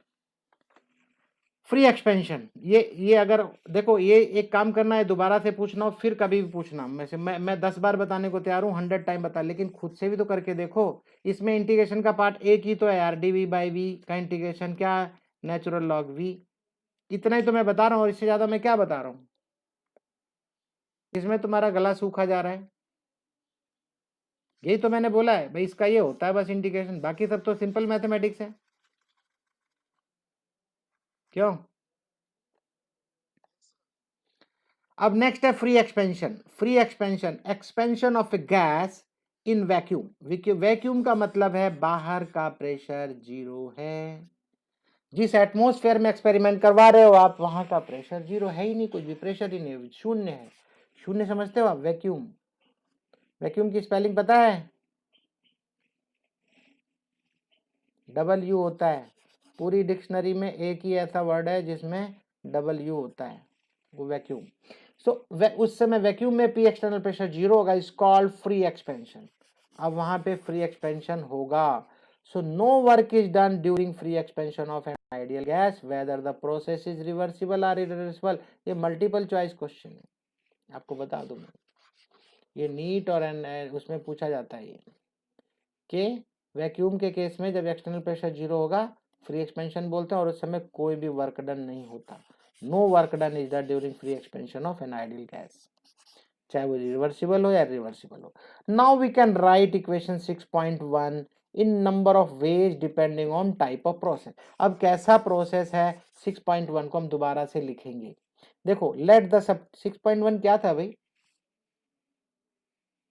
6.1 क्या था? है हाँ, yes yes yes yes yes, हाँ ठीक है ठीक है ठीक है, याद आ गया। अरे हो जा भाई ठीक। यस, कल हमने इसके ऊपर बात किया था। अब इसी को बोल रहा है कि अगर let us substitute W is equal to minus P external into delta V. W की जगह ये लिख दो minus P external delta V, ठीक है ना? तो अब ये इक्वेशन ऐसी बन गई, देखो delta U internal change in internal energy if process is carried out at constant volume. अच्छा, जब भी कांस्टेंट वॉल्यूम होगा तो याद रखना वॉल्यूम कांस्टेंट मतलब नो चेंज इन वॉल्यूम।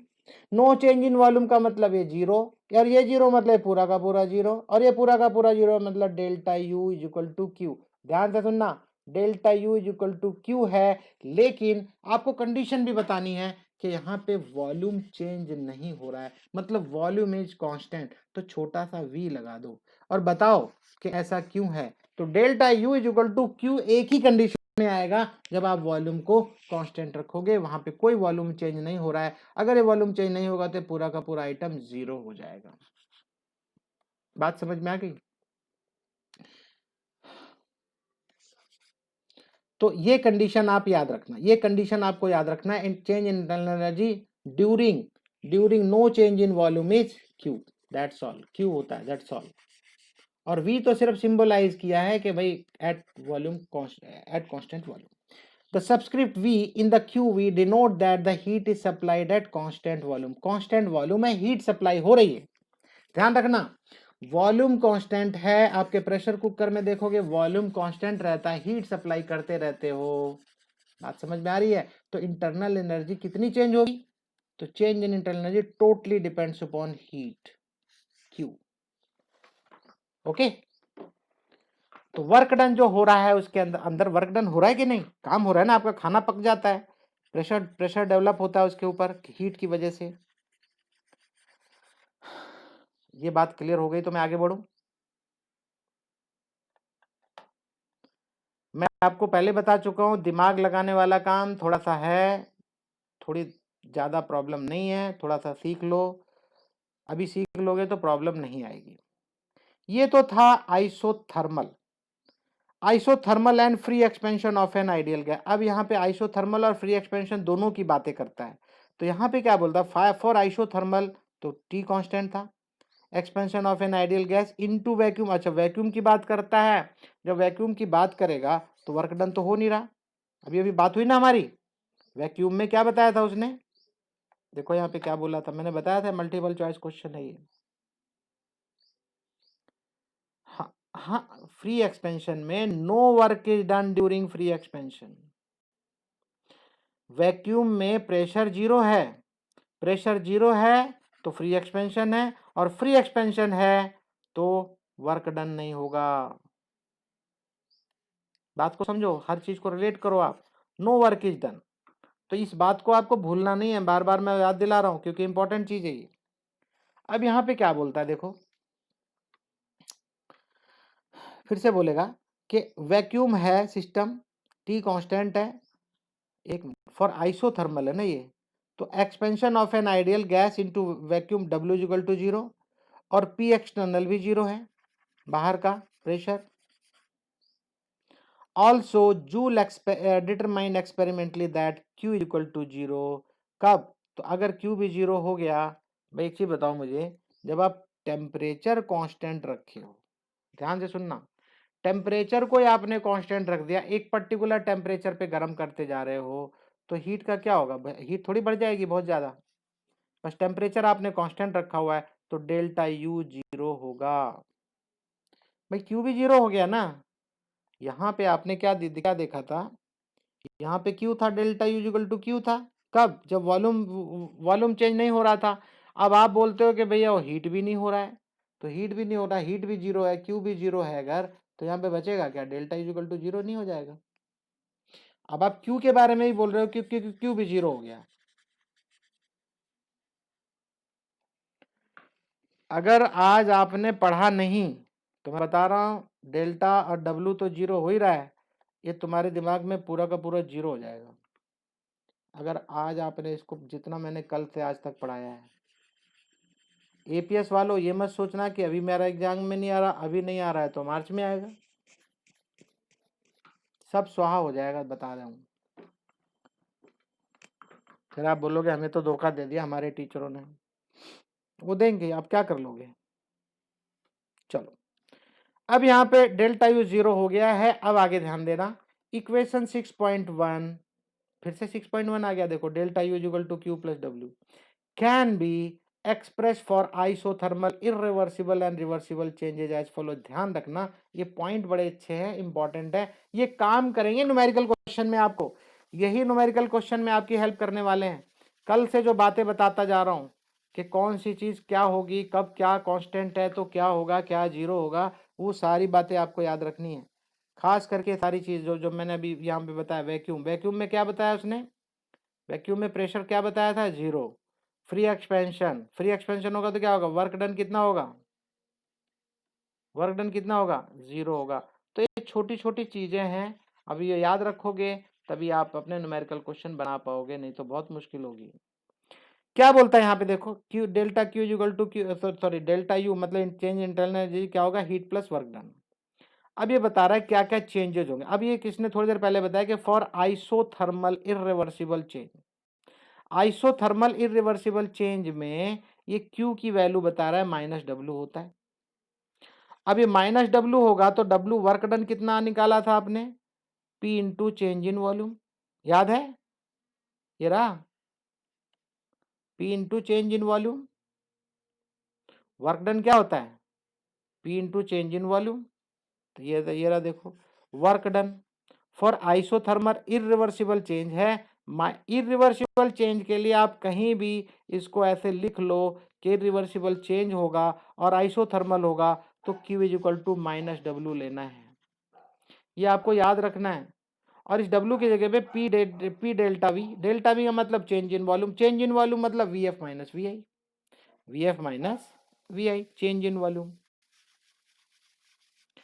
और फिर क्या बोलता है, फॉर आइसोथर्मल रिवर्सिबल चेंज, ये इरिवर्सिबल था, बी केयरफुल, अब रिवर्सिबल की बात करता है, अभी थोड़ी देर पहले आप रिवर्सिबल का निकाल के आए हो कि देखो यहाँ पे क्या निकाले थे आप, यहाँ पे आपने W रिवर्सिबल क्या निकाला था, -2.303 nRT log VF by VI। तो सेम यहाँ पे बोलता है सेकेंड आइसोथर्म के केस में Q is equal to -W, बात वही बता रहा है, Q is equal to -W, और -W की जगह ध्यान से सुनना सभी लोग, प्लीज पे अटेंशन, -W की जगह पे आपकी ये वैल्यू माइनस थी। अच्छा यहाँ पे इसने नेचुरल लॉग लिया है, अगले स्टेप में 2.303 से मल्टीप्लाई कर दिया, याद रहे Q is equal to -W होगा, लेकिन इस नेचुरल लॉग, इसकी W की वैल्यू तो ये थी माइनस में, ऑलरेडी W के सामने माइनस है, तो माइनस माइनस ये हो जाएगा प्लस, इसलिए आपकी बुक में इसने प्लस में लिखा हुआ है। आज आपको कम से कम अपने टॉपिक को 2 से 3 बार पढ़ना पड़ेगा, नॉट ए सिंगल टाइम में नहीं होगा, थोड़ा सा पढ़ लेना बस। हाकिम पेट वालों, घबराना मत, बस घबराना मत, डरना मत, बस थोड़ा मेहनत ज़्यादा है थोड़ा सा, लेकिन याद रखना 30 तारीख तक जितनी मेहनत हम कराएंगे कर लो अच्छे से। और पैरेलल में आप लोग अपने एग्जाम की तैयारी थोड़ी थोड़ी करो, एक एक चैप्टर को एक एक चैप्टर को अगर एक दिन में निपटाने का मंत्र आपने सीख लिया तो फिर आपकी बल्ले बल्ले है। वो भी कितने देर में, 1 और 2 आवर्स में, एक दिन नहीं, 1 या 2 घंटे में। मैं बार बार बोलूंगा पूरी की पूरी बुक नहीं पढ़ना। और बहुत बड़े बेवकूफ होते हैं जो पूरी बुक पढ़ने में लग जाते हैं एग्जाम के टाइम पे। एग्जाम की प्रिपरेशन डिफरेंट है और पढ़ाई और समझना बिल्कुल डिफरेंट। पढ़ते समय खूब जम के पढ़ो, 2-2 3-3 बार 4-4 बार पढ़ो, लेकिन ड्यूरिंग एग्जाम वही पढ़ो जो जरूरत है। अच्छा, अब आगे बोलता है फॉर एडियाबैटिक चेंज। अब एडियाबैटिक चेंज की बात करेगा तो एक चीज बताओ, हीट ट्रांसफर होगी? एडियाबैटिक में हीट ट्रांसफर होगी क्या? नहीं होगी। तो क्यू यहाँ पे 0 ले रहा है, और क्यू 0 लेगा तो आपका डेल्टा यू क्या बन जाएगा? डेल्टा यू क्या था? क्यू प्लस डब्ल्यू, और क्यू हो गया 0। तो ले देखे क्या वहां कहानी बची? Only work done. वो भी वर्क डन को आप क्या लिखोगे? आप वहां पे एडियाबैटिक लिख दोगे। तो कोई भी आपसे नहीं पूछेगा कि भैया क्यू कहाँ गया, क्यू कहाँ गया, कोई नहीं पूछेगा। क्यों नहीं पूछेगा? क्योंकि आपने ए डी जो लगा दिया यहाँ पे, वो चिल्ला चिल्ला के बता रहा है जब एडियाबैटिक है तो हीट चेंज कैसे होगी? हीट ना तो अंदर आएगी ना बाहर जाएगी, जो अंदर है। तो मेरे ख्याल से मैं समझा पाया होऊंगा आपको। हाँ, इन क्वेश्चंस को जल्दी से देख लो। मैं रिकॉर्डिंग बंद कर रहा हूँ सो दैट रिकॉर्डिंग में ना आए। आप लोग बढ़िया। तो यहाँ ये बताता है कि एट कांस्टेंट वॉल्यूम, तो यहाँ पे क्या होगा? चेंज इन इंटरनल एनर्जी क्या होगा? आपको मैंने बताया भी था, चेंज इन इंटरनल एनर्जी ही हमेशा आएगा। इंटरनल एनर्जी को कभी कोई नहीं बता पाता ना पूछता है। डेल्टा यू कितना आएगा? Q V. But most of the chemical reactions are carried out not at constant volume but in flask or test tube under constant atmospheric pressure. बात को समझो आप। कभी भी ये क्या बताना चाह रहा है कि कांस्टेंट वॉल्यूम ना रख के ओपन ओपन हो जाता है ना भाई। टेस्ट ट्यूब क्या होती है बताओ मुझे? टेस्ट ट्यूब क्या होती है? ओपन सिस्टम के अंदर हम लोग करवाते हैं। और जब ओपन सिस्टम होगा, आप ध्यान से सुनना, ओपन सिस्टम होगा तो भाई कोई चीज यहाँ तक डाले, कोई मिक्सचर डाले और उबल के यहाँ तक आ जाता। उबल के, सॉरी उबलना नहीं बोलना चाहिए मुझे, केमिस्ट्री पढ़ा रहा हूँ तो ये मुझे बताना चाहिए कि भाई इसका क्या होगा? वॉल्यूम बढ़ गया। कुछ चीजें गैस के दूसरे गैस की फॉर्म में बढ़ गए। गैस पहले मान लो 2 मोल थी, अब 3 मोल बन गई। तो 3 मोल बनेगी तो गैस ऊपर आएगी ना, ऊपर की तरफ, ऊपर की तरफ आएगा ना सबको वॉल्यूम इसका, है ना?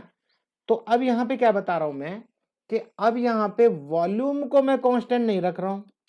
वॉल्यूम तो प्रेशर कुकर के अंदर कांस्टेंट रहता है, उतना ही वॉल्यूम रहेगा, जो कुछ भी करना अंदर ही अंदर कर लो।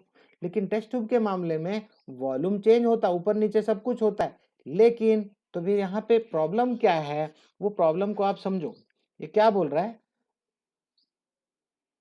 are carried out not at constant volume but in flask or test tube under constant atmospheric pressure। Pressure के अंदर बदलाव नहीं आएगा। सीधी सी बात है, मैंने एक चीज बोला आपको, ध्यान से सुनना। अगर मैं एक प्रेशर कुकर की बात करता हूं, हमेशा अक्सर मैं आपको एग्जांपल देता हूं, तो वहां पे वॉल्यूम कांस्टेंट रहता है, मतलब चेंज इन वॉल्यूम 0 होता है। वॉल्यूम कांस्टेंट होता है, लेकिन प्रेशर क्या करता है? प्रेशर वेरी करता है। जैसे जैसे हीट आप बढ़ाते जाओगे प्रेशर बढ़ता घटता रहेगा ना, प्रेशर बढ़ जाएगा, प्रेशर वेरी करेगा। अब वहां पे यहाँ पे क्या देखते हो आप? आपका जो टेस्ट ट्यूब है, टेस्ट ट्यूब में एटमॉस्फेरिक प्रेशर सेम है, खुली हुई ट्यूब है, टेस्ट ट्यूब है खुली हुई है, आप उसमें कुछ भी मिक्स करते हो तो एटमॉस्फेरिक प्रेशर रिएक्शन से पहले भी उतना ही था और रिएक्शन के बाद भी उतना ही। तो यहाँ पे आपको समझना है कि एटमॉस्फेरिक प्रेशर में कोई चेंज नहीं आ रहा है, वॉल्यूम में चेंज आएगा, क्योंकि वॉल्यूम क्या है? कांस्टेंट नहीं है वॉल्यूम, वॉल्यूम बदल सकता है, ओपन है। So we need to define another state function which may be suitable under this condition. तो इस कंडीशन में अगर कोई चीज सूटेबल है तो उसको एक नया नाम देंगे। अब ध्यान से सुनना, उसका नया नाम क्या होगा और कब होगा और कैसे होगा। वी में राइट इक्वेशन 6.1। अब देखो 6.1 दोबारा लिखने की बात करता है, और 6.1 आपने देखा था क्या था, delta U is equal to Q plus W, ये था 6.1 इक्वेशन, याद है ना, अभी थोड़ी देर पहले हमने डिस्कस किया था। लेकिन यहाँ पे मैंने क्या देखा था, क्यू पी तो ठीक है, क्यू को पी लिख रहा है, क्यों लिख रहा है क्यू पी, क्यों लिख रहा है, प्रेशर कांस्टेंट है भाई, एटमॉस्फेरिक प्रेशर तो सेम रहेगा ना, इसलिए इसने क्या किया, पी को कांस्टेंट लिखना है, क्यू हीट जो है मिल रही है कांस्टेंट प्रेशर के ऊपर, और वर्क डन जो हो रहा है माइनस पी डेल्टा वी, ये पता है आपको भाई, वॉल्यूम चेंज, वॉल्यूम कांस्टेंट नहीं है, वॉल्यूम बदलेगा, तो इसलिए वर्क डन की जगह पे अब मैं क्या लिख सकता हूं, माइनस पी डेल्टा वी, या माइनस पी डेल्टा वी। बात समझ में आ रही है कि नहीं, delta U is equal to Q P minus P delta V. ये बात क्लियर हुई कि नहीं, क्लियर है, बस अगर ये क्लियर है तो आपको सब समझ में आ गया, कैसे आ गया, अब ये बता रहा इनिशियल स्टेट को 1 नंबर देंगे और फाइनल स्टेज को 2, जैसे ए बी दे रहे थे पहले, अब 1 2 देंगे, आपकी मर्जी है, आप ए बी भी लिख सकते हो, कोई प्रॉब्लम नहीं है।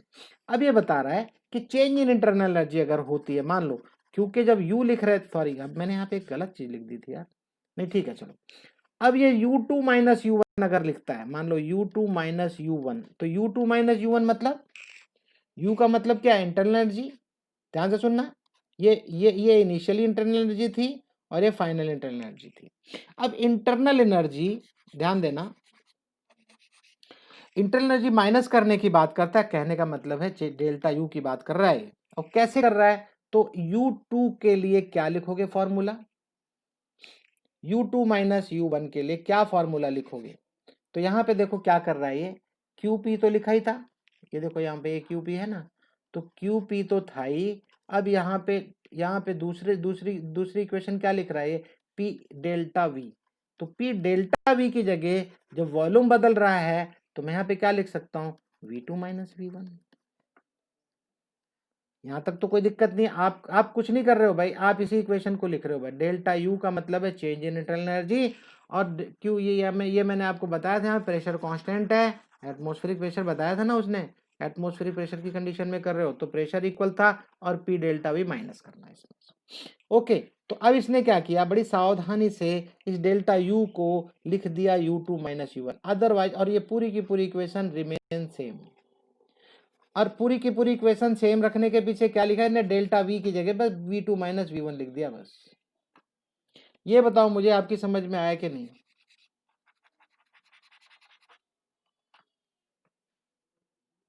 बोलो, कोई आवाज नहीं आ रही है,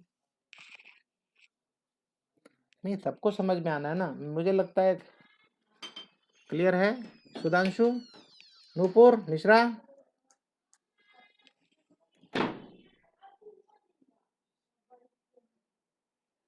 ये अमन चौधरी क्या लिखता है भाई, बस रिएक्शन मिल गया मुझे, कौन सा रिएक्शन मिल गया भाई,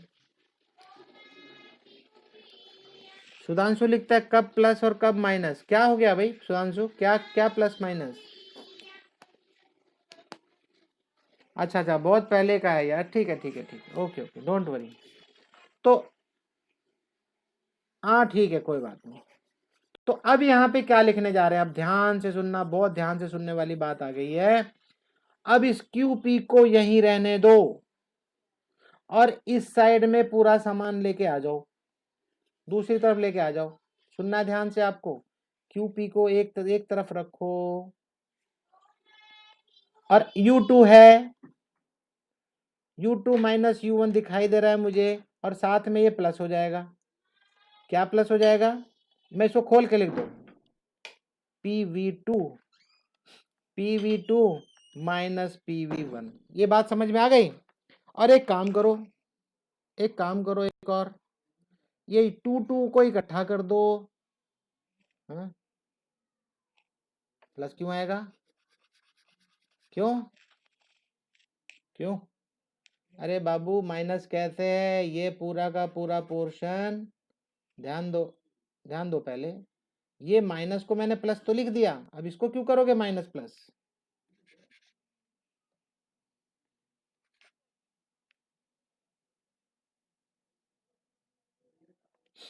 रुको, हाँ वो बता रहा हूँ उसको, मैं बोला नहीं सारा सामान दूसरी तरफ लेके चले गए, वो समझ नहीं पा रही है। अभी बताता हूँ।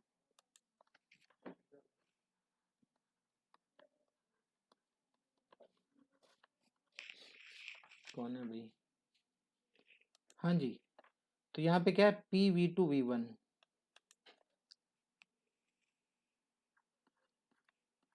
कोई बात नहीं, हो सकता और भी कोई डाउट में हो। ठीक है भाई, आपकी ये वाली इक्वेशन यहाँ आ गई, प्रेशर कांस्टेंट है P। ठीक है, तो ये प्रेशर कांस्टेंट है। एक मिनट,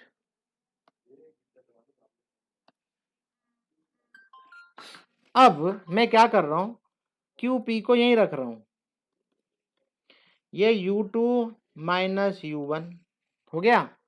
अब मैं इस पूरे सामान को लेफ्ट साइड में लेके जा रहा हूँ। अभी बाहर मुझे माइनस दिख रहा है तो मैं प्लस लिख दूंगा बस।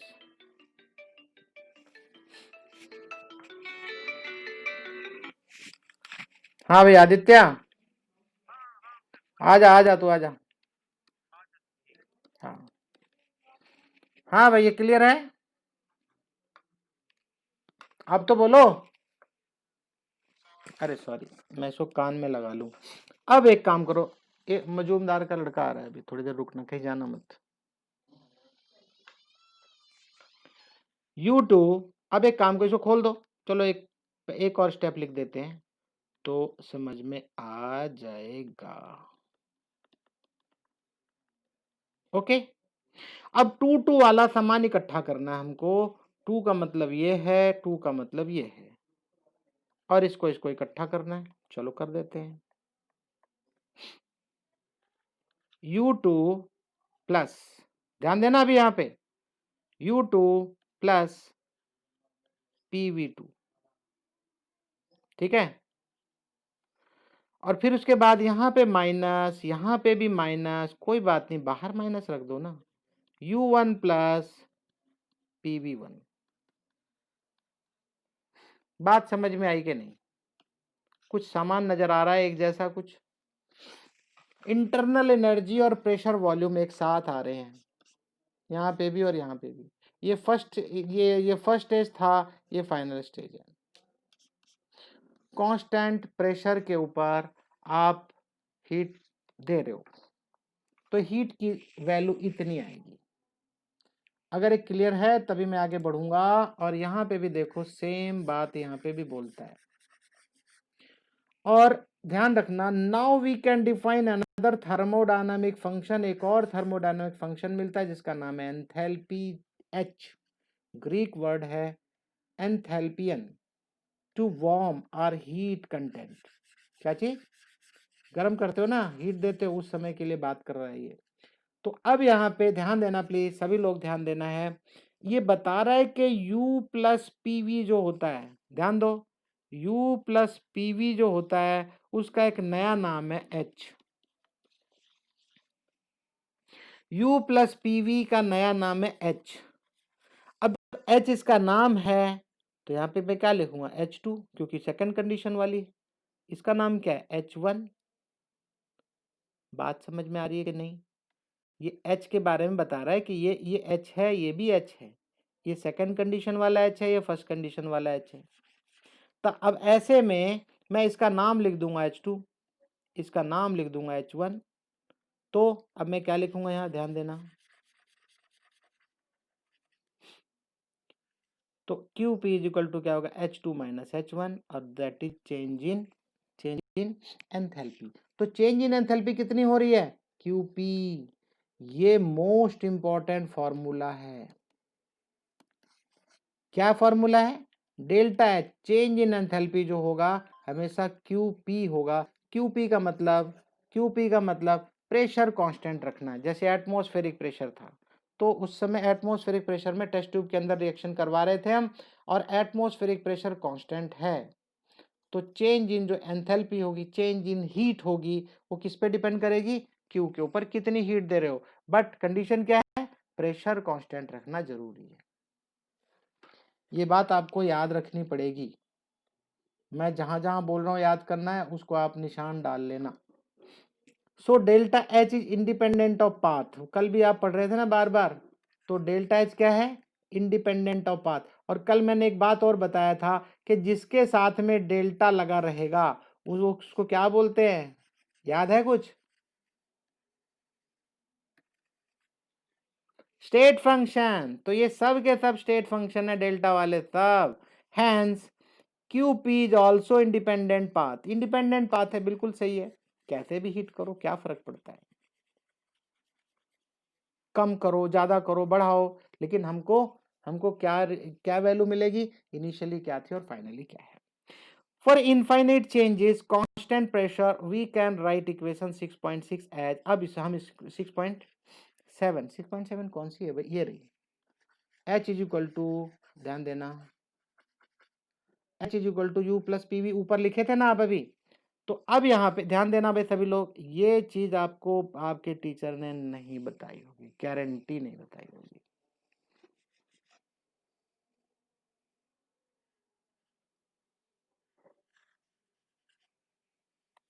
ध्यान देना, H is equal to U plus P V, ठीक है। तो अब ये बता रहा है for finite changes at constant pressure we can write equation 6.6 as 6.7 as, ये 6.7 है तो चेंज कर रहा है इसको डी की फॉर्म में लिख रहा है, डी डेल्टा एच।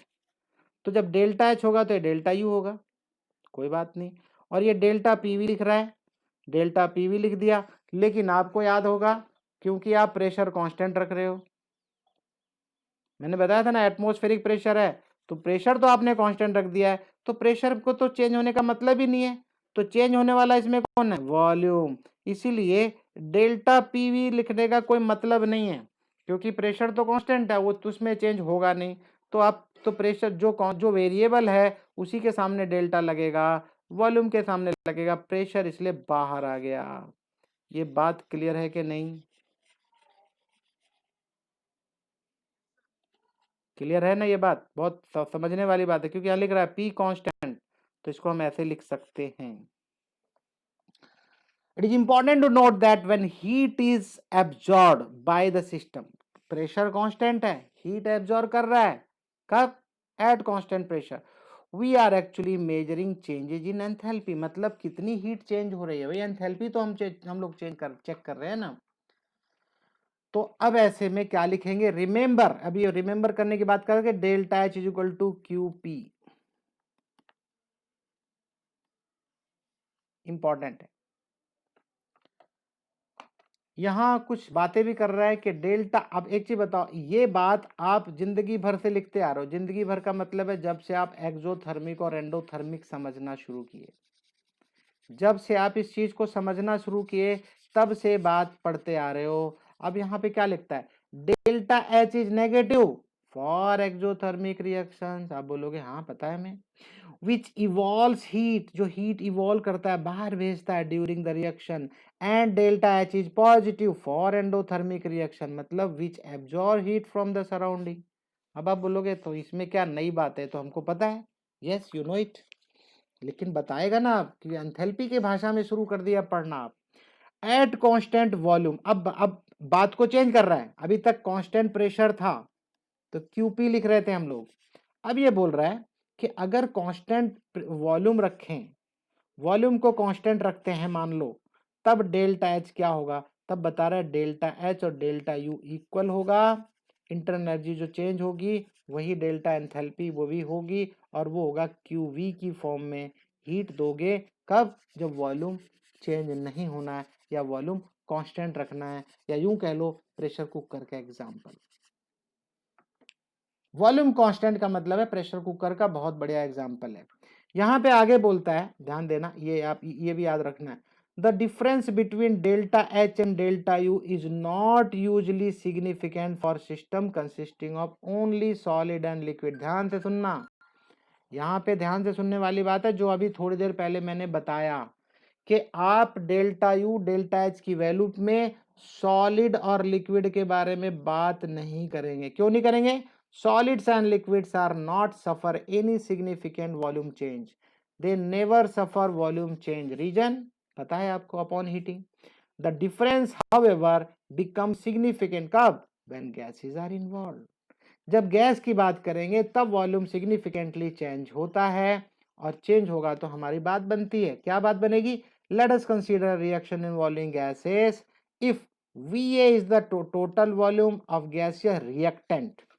ए का मतलब क्या? रिएक्टेंट। शुरू में इनिशियल कंडीशन में वॉल्यूम कितना था रिएक्टेंट का? VA था। और फाइनल में क्या होता है? VB। किसका होगा? प्रोडक्ट का होगा। सीधी सी बात है। VA का मतलब इनिशियल है कब का? रिएक्टेंट। और VB किसका होगा? फाइनल होगा प्रोडक्ट का। तो अब आगे ध्यान देना। अब Na का मतलब है number of moles, number of moles gaseous reactant. और नंबर ऑफ NB का मतलब number of moles of gases. कब? प्रोडक्ट। तो आपने कई इक्वेशन मैंने आपको पीछे भी दिखा चुका हूँ इसमें थर्मो इक्विलिब्रियम में, कि कई बार नंबर ऑफ मोल बढ़ भी जाते हैं और नंबर ऑफ मोल घट भी जाते हैं। याद होगा आपको le Chatelier principle and factors affecting equilibrium, याद है कि नहीं आपको? भाई अब मैंने आपको, चलो मैं थोड़ा एग्जांपल देके बता ही देता हूँ।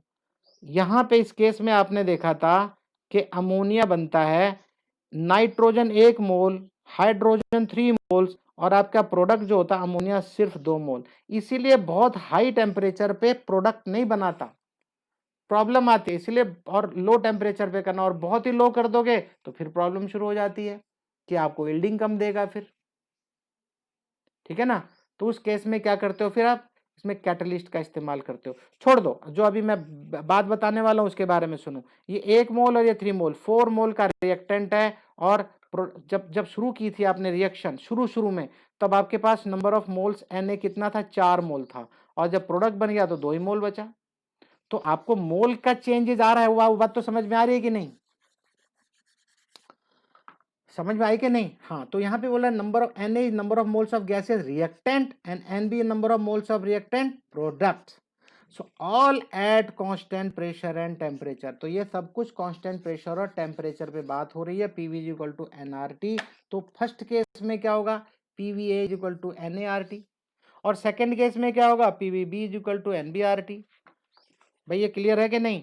और फिर उसके बाद आप इसमें से बी में से ए को माइनस करो, फाइनल में से इनिशियल को माइनस करो। फाइनल में से इनिशियल को माइनस लेफ्ट साइड वाला करोगे तो राइट साइड वाला भी चेंज होगा। राइट साइड वाले में RT कांस्टेंट है तो RT कॉमन ले लेंगे हम लोग, और इन दोनों को, हाँ जस्ट कमिंग। सो क्या देख रहे हो आप यहाँ पे? ध्यान दो भाई। तो NB यहाँ पे राइट साइड में RT तो कांस्टेंट है, तो NB माइनस Na। अरे सीधी सी बात है भाई, मोल कितने चेंज हो गए वो देखना है।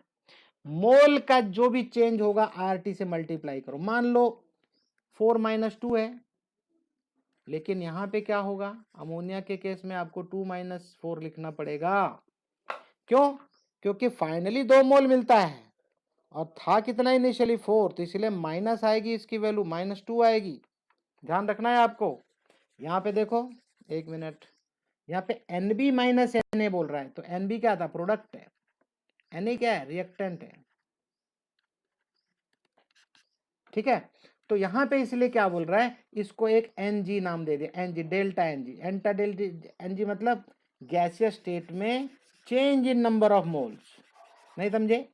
डेल्टा N मतलब change in number of moles, और जी मतलब गैस, हाँ change in number of mole, मतलब मोल चेंज हो गए।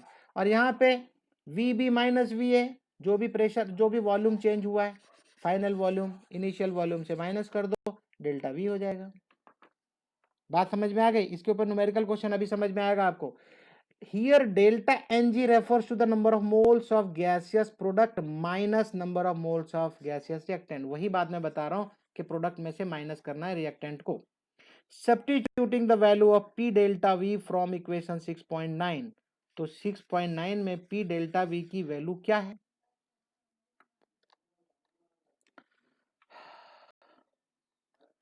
कहाँ है भाई 6.9?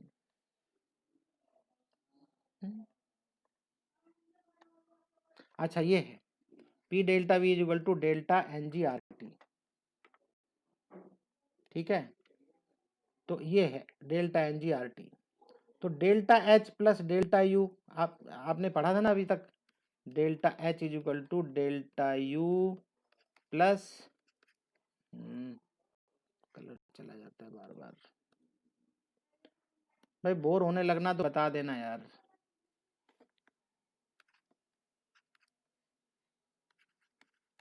ये था। अब इसकी जगह पे बता रहा है कि भाई ये, हाँ, अब इसकी जगह पे ये चेंज करके डेल्टा एन मतलब एन ऐसे लिख दो, छोटा सा जी लिखना है, मतलब गैसीय स्टेट में RT तो है ही, ठीक है ना। तो ये क्या हो गया, ठीक है। अब ध्यान दो,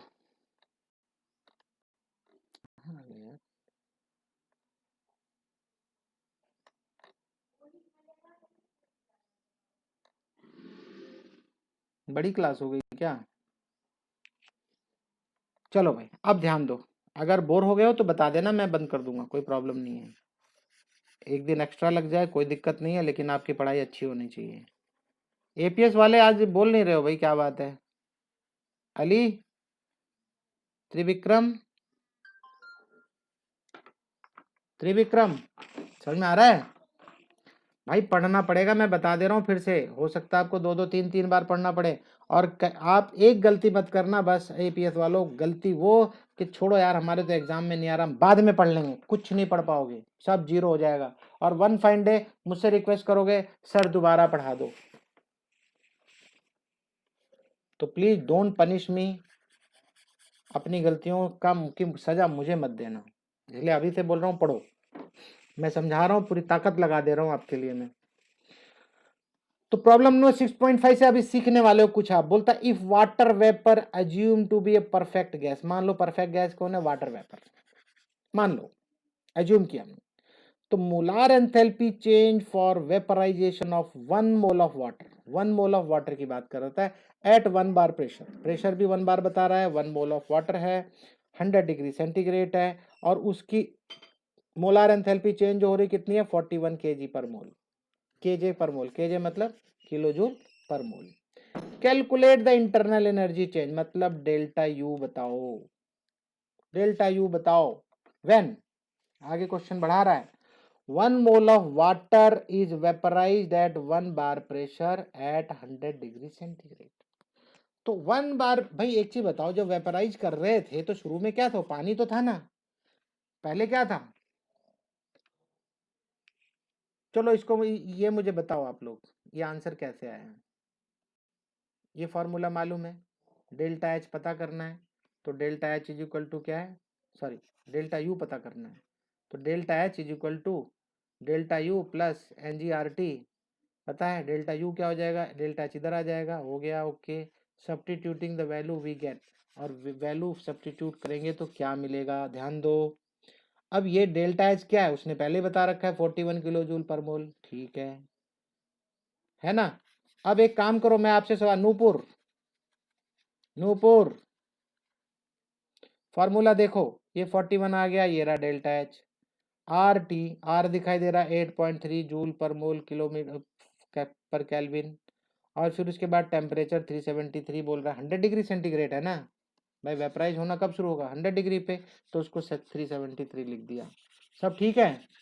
अब नूपुर मुझे बताएंगे ये 1 कहाँ से आया,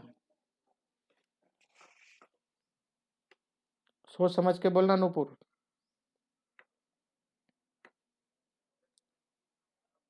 बहुत बढ़िया, बहुत अच्छे, शाबाश। तो ये 1 क्यों आया,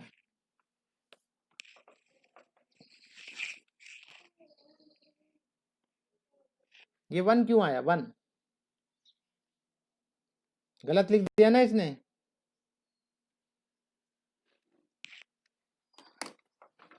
जल्दी बोलो नूपुर, टाइम वेस्ट हो रहा है, नहीं आता तो बोलो नहीं आता। हाँ बिल्कुल सही बोल रहा है, तो 0 आना चाहिए, शाबाश। कौन बताएगा, कौन बताएगा, महक बताएगी, चलो महक बोल, महक,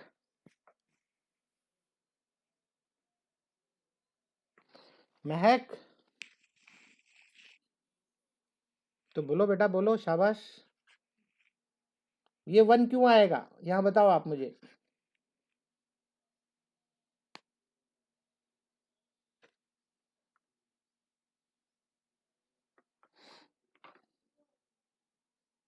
बेटा this is not expected from you, very bad, बोलो। इतनी देर से यही तो पढ़ा रहा हूं यार, गैसीय स्टेट में है ये, इसका 1 मोल, इधर तो लिक्विड है, इसका तो 0 मोल आएगा गैस का, गैस है ही नहीं इधर, तो 1 माइनस 0। हद है यार, अभी यही तो पढ़ के आए ना कि लिक्विड और सॉलिड को छोड़ देना है, सिर्फ गैसेस के बारे में बात करना है। इसके बाद कैलकुलेट कर लेना सारा। अभी थोड़ा समझो यार, आप लोग समझ ही नहीं पा रहे हो। ये आपको delta change in internal energy आएगी, डेल्टा यू। सॉरी,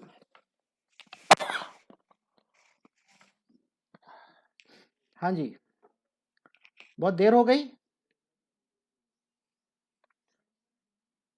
हाँ, क्या है? कैलकुलेट चेंज इंटरनल एनर्जी तो बोल तो रहा है वो।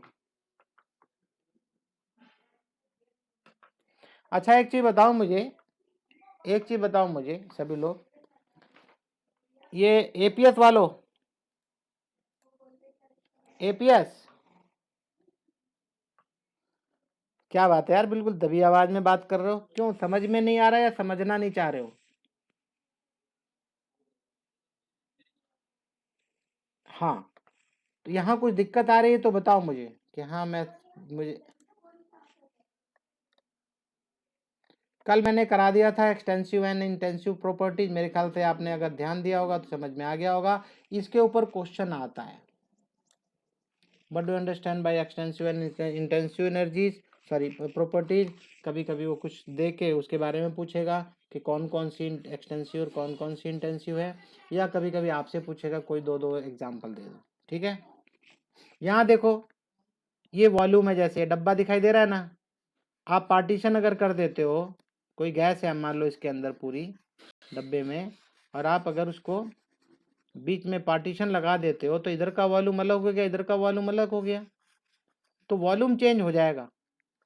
मैंने कल समोसे का एग्जांपल दिया था, भाई आधा वॉल्यूम उसको मिलेगा, आपके दोस्त को आधा वॉल्यूम, तो वॉल्यूम तो चेंज होगा, लेकिन जो टेम्परेचर है, टेम्परेचर हीट वगैरह जो उसके अंदर है, वो दोनों के अंदर इक्वल होगी। तो ये मेरे ख्याल से समझ गए हो गया बहुत अच्छे से। हीट कैपेसिटी से खत्म कर दूं आज। हीट कैपेसिटी, एक मिनट देखता हूं मैं कितना क्वेश्चन है। हीट कैपेसिटी आखिरी है, हीट कैपेसिटी पढ़ा के छोड़ दूं? बोलो, थोड़ा सा है बस, है चलेगा? ओके, तो चलो हीट कैपेसिटी के बारे में पहले बात करते हैं, पहले बात करेंगे तब समझ में आएगा कैपेसिटी का मतलब क्या है। हीट कैपेसिटी, चलो ध्यान दो।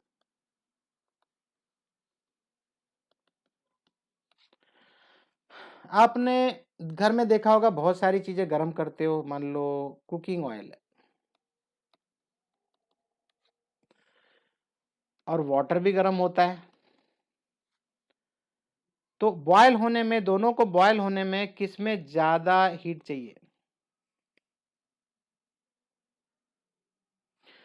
वाटर को हीट करने में बहुत ज्यादा चाहिए, इसकी हीट कैपेसिटी ज्यादा होती, मतलब आप ध्यान से सुना जो मैं बात बताने जा रहा हूं, मतलब इसका अगर मान लो बॉइलिंग पॉइंट या कोई एक पर्टिकुलर टेम्परेचर है, मान लो आप इसको 60 डिग्री पे लाए, 60 से 61 में करना है, 1 डिग्री बढ़ाना है, और यहाँ आपका कुकिंग ऑयल है 60 डिग्री पे और 61 पे लेके आना है।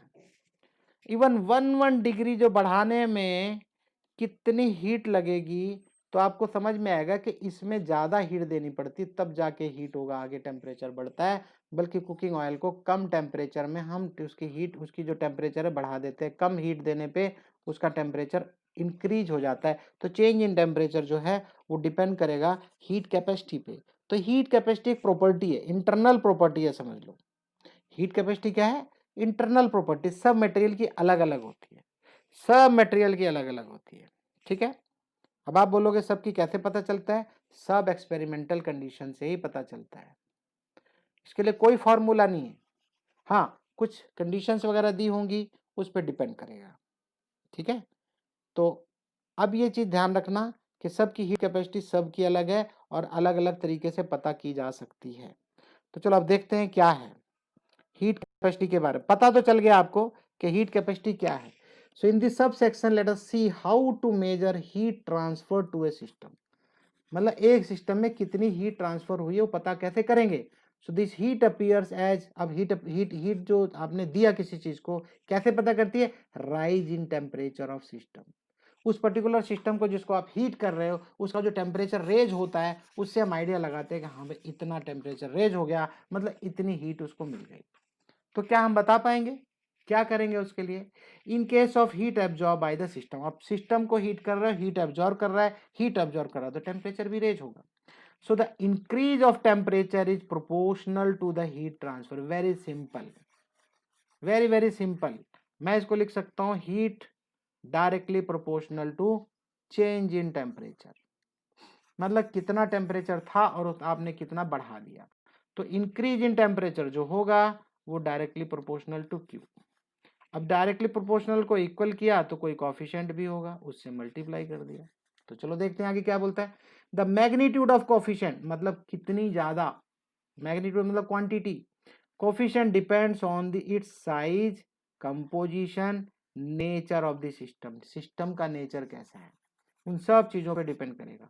We can also write as Q is equal to C into delta T. ध्यान देना C क्या है, वो कांस्टेंट है. The coefficient C is called heat capacity. ये कांस्टेंट है हीट कैपेसिटी और ये पर्टिकुलर आइटम के लिए अलग अलग होगी. So thus we can measure the heat supplied by monitoring the temperature rise provided we know the heat capacity. अब हमें heat capacity अगर पता है तो जस्ट उसको मल्टीप्लाई करना है जो भी टेम्परेचर चेंज होगा. मान लो 40 डिग्री से आप 45 पे कर रहे हो तो चेंज इन टेम्परेचर कितना है 5 डिग्री सेंटीग्रेड. 5 जब चेंज इन टेम्परेचर होता है तो आप इसको 5 डिग्री सेंटीग्रेड बोलो या 5 केल्विन बोलो, डजंट मैटर. तो यहाँ पे 5 से मल्टीप्लाई कर दो, लेकिन आपको ये हीट कैपेसिटी उस पर्टिकुलर मटेरियल की पता होनी चाहिए, गिवन रहेगा. So this we can measure the heat supplied by monitoring the temperature rise provided we know the heat capacity. Heat capacity अगर हमको पता है तो हम फाइंड आउट कर सकते हैं कितनी हीट एब्जॉर्ब हुई. तो व्हेन सी इज लार्ज, ध्यान से सुनना, सी की वैल्यू लार्ज है मान लो, क्योंकि मैंने बताया ना किसी की कम होती किसी की ज्यादा. A given amount of heat results in only small temperature rise. बिल्कुल वाटर का एग्जांपल. अगर सी की वैल्यू ज्यादा है तो पानी की ज्यादा होगी, इसका मतलब जो ज्यादा जिसकी ज्यादा कैपेसिटी है उसकी वैल्यू सी की ज्यादा होगी तो स्मॉल टेम्परेचर राइज होगा. So water has a large heat capacity. Water की हीट कैपेसिटी ज्यादा है. That is a lot of energy is needed to raise the temperature. उसका टेम्परेचर रेज करने में हमको ज्यादा हीट देनी पड़ती है. So C is directly proportional to amount of substance. ये भी है, सी यहाँ पे सब्सटेंस पे भी डिपेंड करेगा कि सब्सटेंस कितना है. अब एक काम करते हैं, सब्सटेंस जितना मर्जी होने दो, अगर हम कैपिटल सी को लेके चलेंगे पता लगा 1 लीटर पानी उबाल रहे हो या 10 लीटर पानी उबाल रहे हो, तो यहाँ तो सब्सटेंस के ऊपर भी प्रॉब्लम आ रही है. हमको पानी की तो प्रॉपर्टी पता होनी चाहिए, साथ में वो कितना है, कितने लीटर है.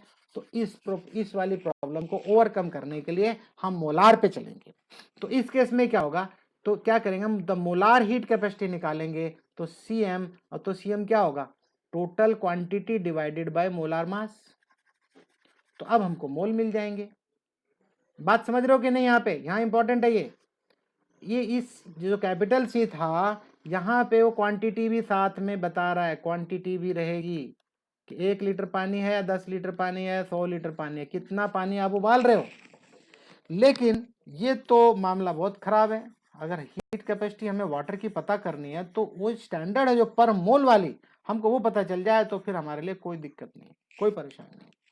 सो Cm हम निकालेंगे. Cm क्या, is the heat capacity for 1 mole of substance and is the quantity of heat needed to raise the temperature of 1 mole by 1 degree. ये आपको याद रखना है कि मतलब 1 मोल पानी अगर पानी है तो, या कोई और चीज है तो दूसरी चीज, और 1 डिग्री सेल्सियस हम उसको बढ़ाना चाहते हैं. 1 डिग्री बोलो या 1 केल्विन बोलो, बात एक ही है. जब हम चेंज इन टेम्परेचर की बात करते हैं तो केल्विन और सेल्सियस दोनों इक्वल हो जाता है. तो specific heat also called specific heat capacity.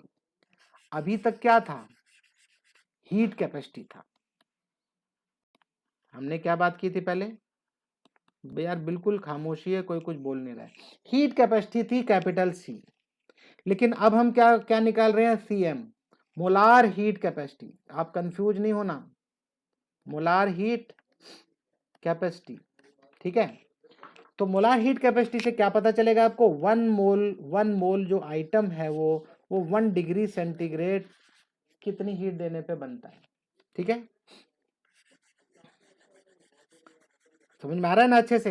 तो अब यहाँ पे क्या बोलता है, स्पेसिफिक हीट भी बोलते हैं इसको, स्पेसिफिक हीट कैपेसिटी क्या बोलते हैं, specific heat capacity is the quantity of heat required to raise the temperature from 1 unit mass of a 1 unit mass, आप जो भी लेते हो, substance by 1 degree Celsius. So for finding out the heat required to raise the temperature of a sample, so we multiply the specific heat of substance C, ये छोटा c है, ये छोटा c यहाँ पे इसलिए लगाएंगे, बाय द मास m, ये मास है और ये चेंज इन टेम्परेचर है। तो ये अगर सीएम को इकट्ठा लिखना है तो कैपिटल सी भी लिख सकते हैं। बस खत्म। कौन? हाँ जल्दी आ जाओ। हाँ ओके। तो यहाँ पे आपको क्यू कितना मिलता है, सीएम डेल्टा टी लिखो, कभी कभी इस वाले फॉर्मूले से भी होगा, ठीक है, और कभी कभी इस वाले फॉर्मूले से भी।